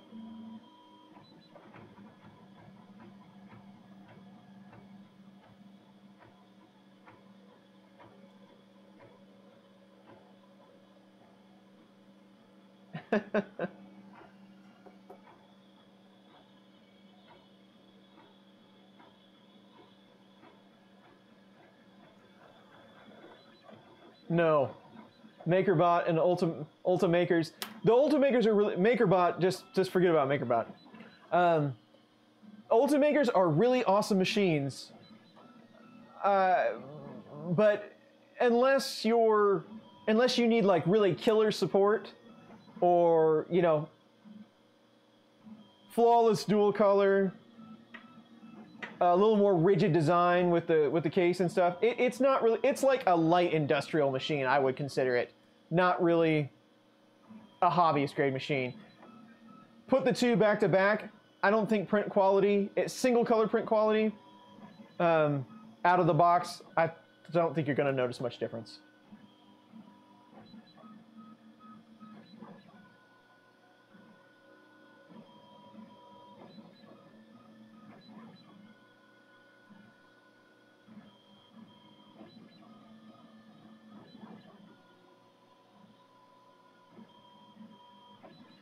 I can build a killer robo? Yeah.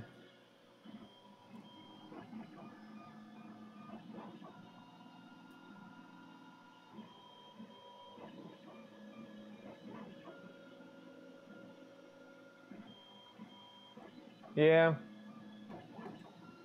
They really do make some killer boards. I'd like to get into that.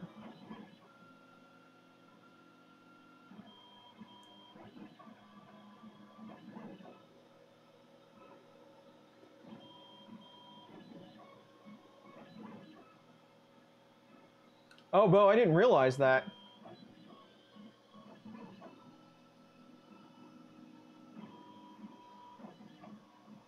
Man, how do they like the Ultimakers? I mean, do they have like good support and do you get what you pay for in your opinion of what you've seen of them? Yeah, James, that's kind of how it goes.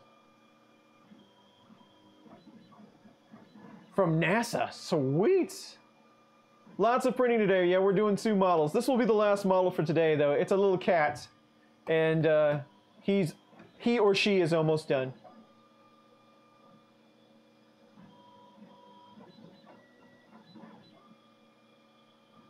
Non-cylindrical filament, that could be a problem, and it's always changing, and it's very volatile to temperature.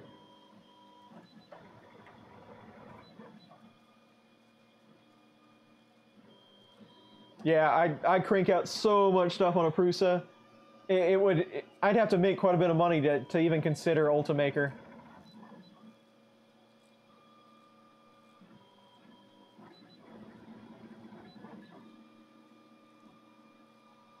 Oh, see, that's what I need is napping is one more thing that's addictive. I'll start with 1 and I'll have 10 or whatever. That's always how things go. I like my clone. My clone needs some help. I need to put just a little bit more money in it, but that's coming up. We're gonna do that.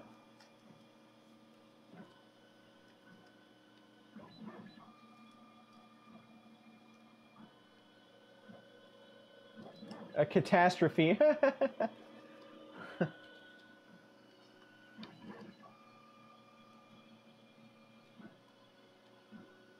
There's really not a name for that style of printer. It's all the same. But you see a lot of Core XY machines in that configuration. But it does not have to be a Core XY machine to do that. It's just, I don't know that there's a specific name for when the bed moves versus when the X carriage moves.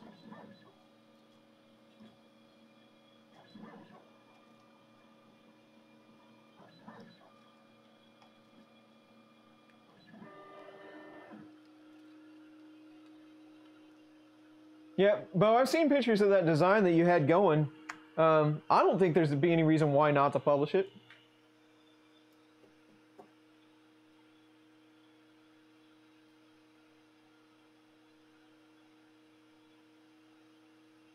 James, Walter and I don't know if Walter is still on here. Walter and I ordered multi-material on the same day.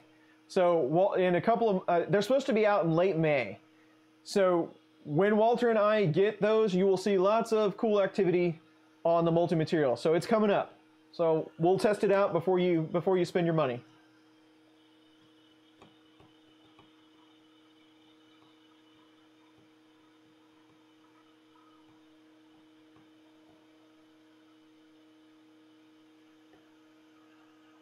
It's done, it is. Yeah, Walter, yes, we're gonna do all kinds of multi-prints, me and you. See you later, James. You've got mail. We're almost done with this stream, but James, I'll probably catch you later tonight, man. There was something else, and I've lost. Okay, so this one should be stuck much, much better than the Benchy, and it was. Yes. Let's move him out of the way. The bottom of this one is much cleaner than the last one. We need to go to table. And that.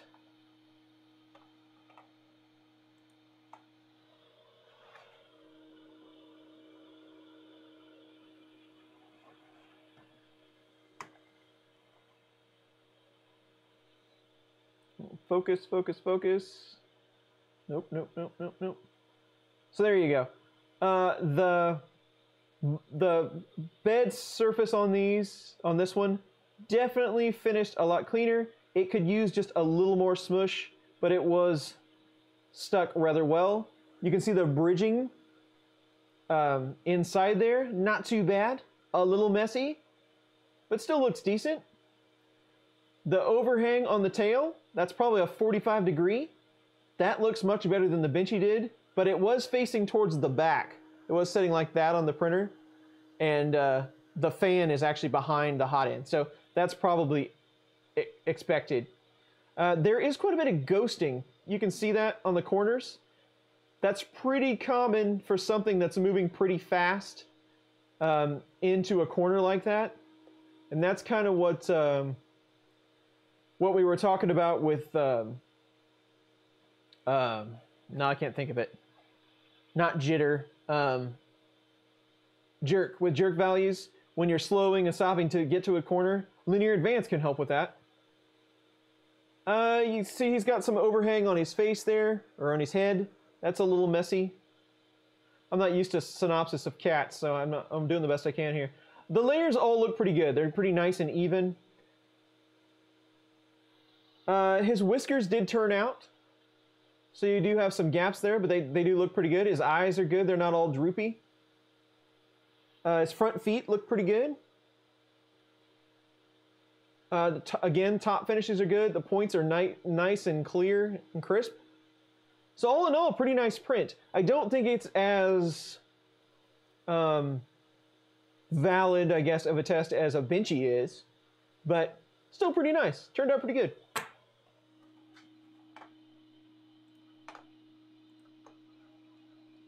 Okay. So that's the ROBO R1.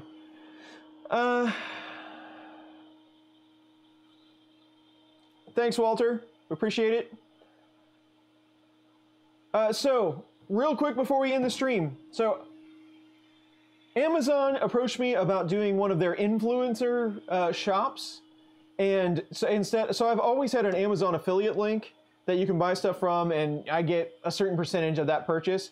But so now I have spun up a store, and it's in the links of all the videos.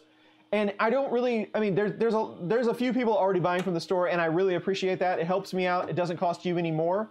But really what I want, it's not so much for you all that hang out with me all the time to buy from the store.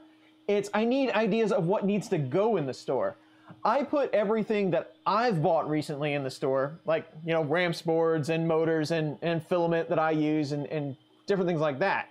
But if you leave me some comments in any of the videos saying, hey, I buy this all the time, you should put this in your store, that would be more helpful than actually buying things from the store. I can't think of all the ideas that everybody uses. We're not all going to use the same stuff. So if you think of any ideas, please drop me a note or leave me a comment, and that would be a big help. So I just want to get that out there. All the links are, they're in all the descriptions and blah, blah, blah, blah. So check that out if you get some time. So later all, Scaldo, thank you. Later, James, Walter, Bo, Mickey Man Mike, Filament, yes. I'm trying to get Solutech and Hashbox and stuff like that in there. You have to do it like on a color-to-color basis. So I've been just trying to add that stuff. But not purple ones, that's my thing. Thumbs up is appreciated. Call it basement ooze.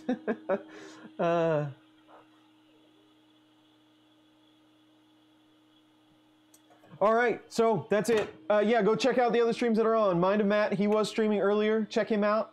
You'll see a lot more prints out of the Robo. Thanks again for everybody for joining me this stream. I know it was short notice, but we'll see you on the next one and more videos to come.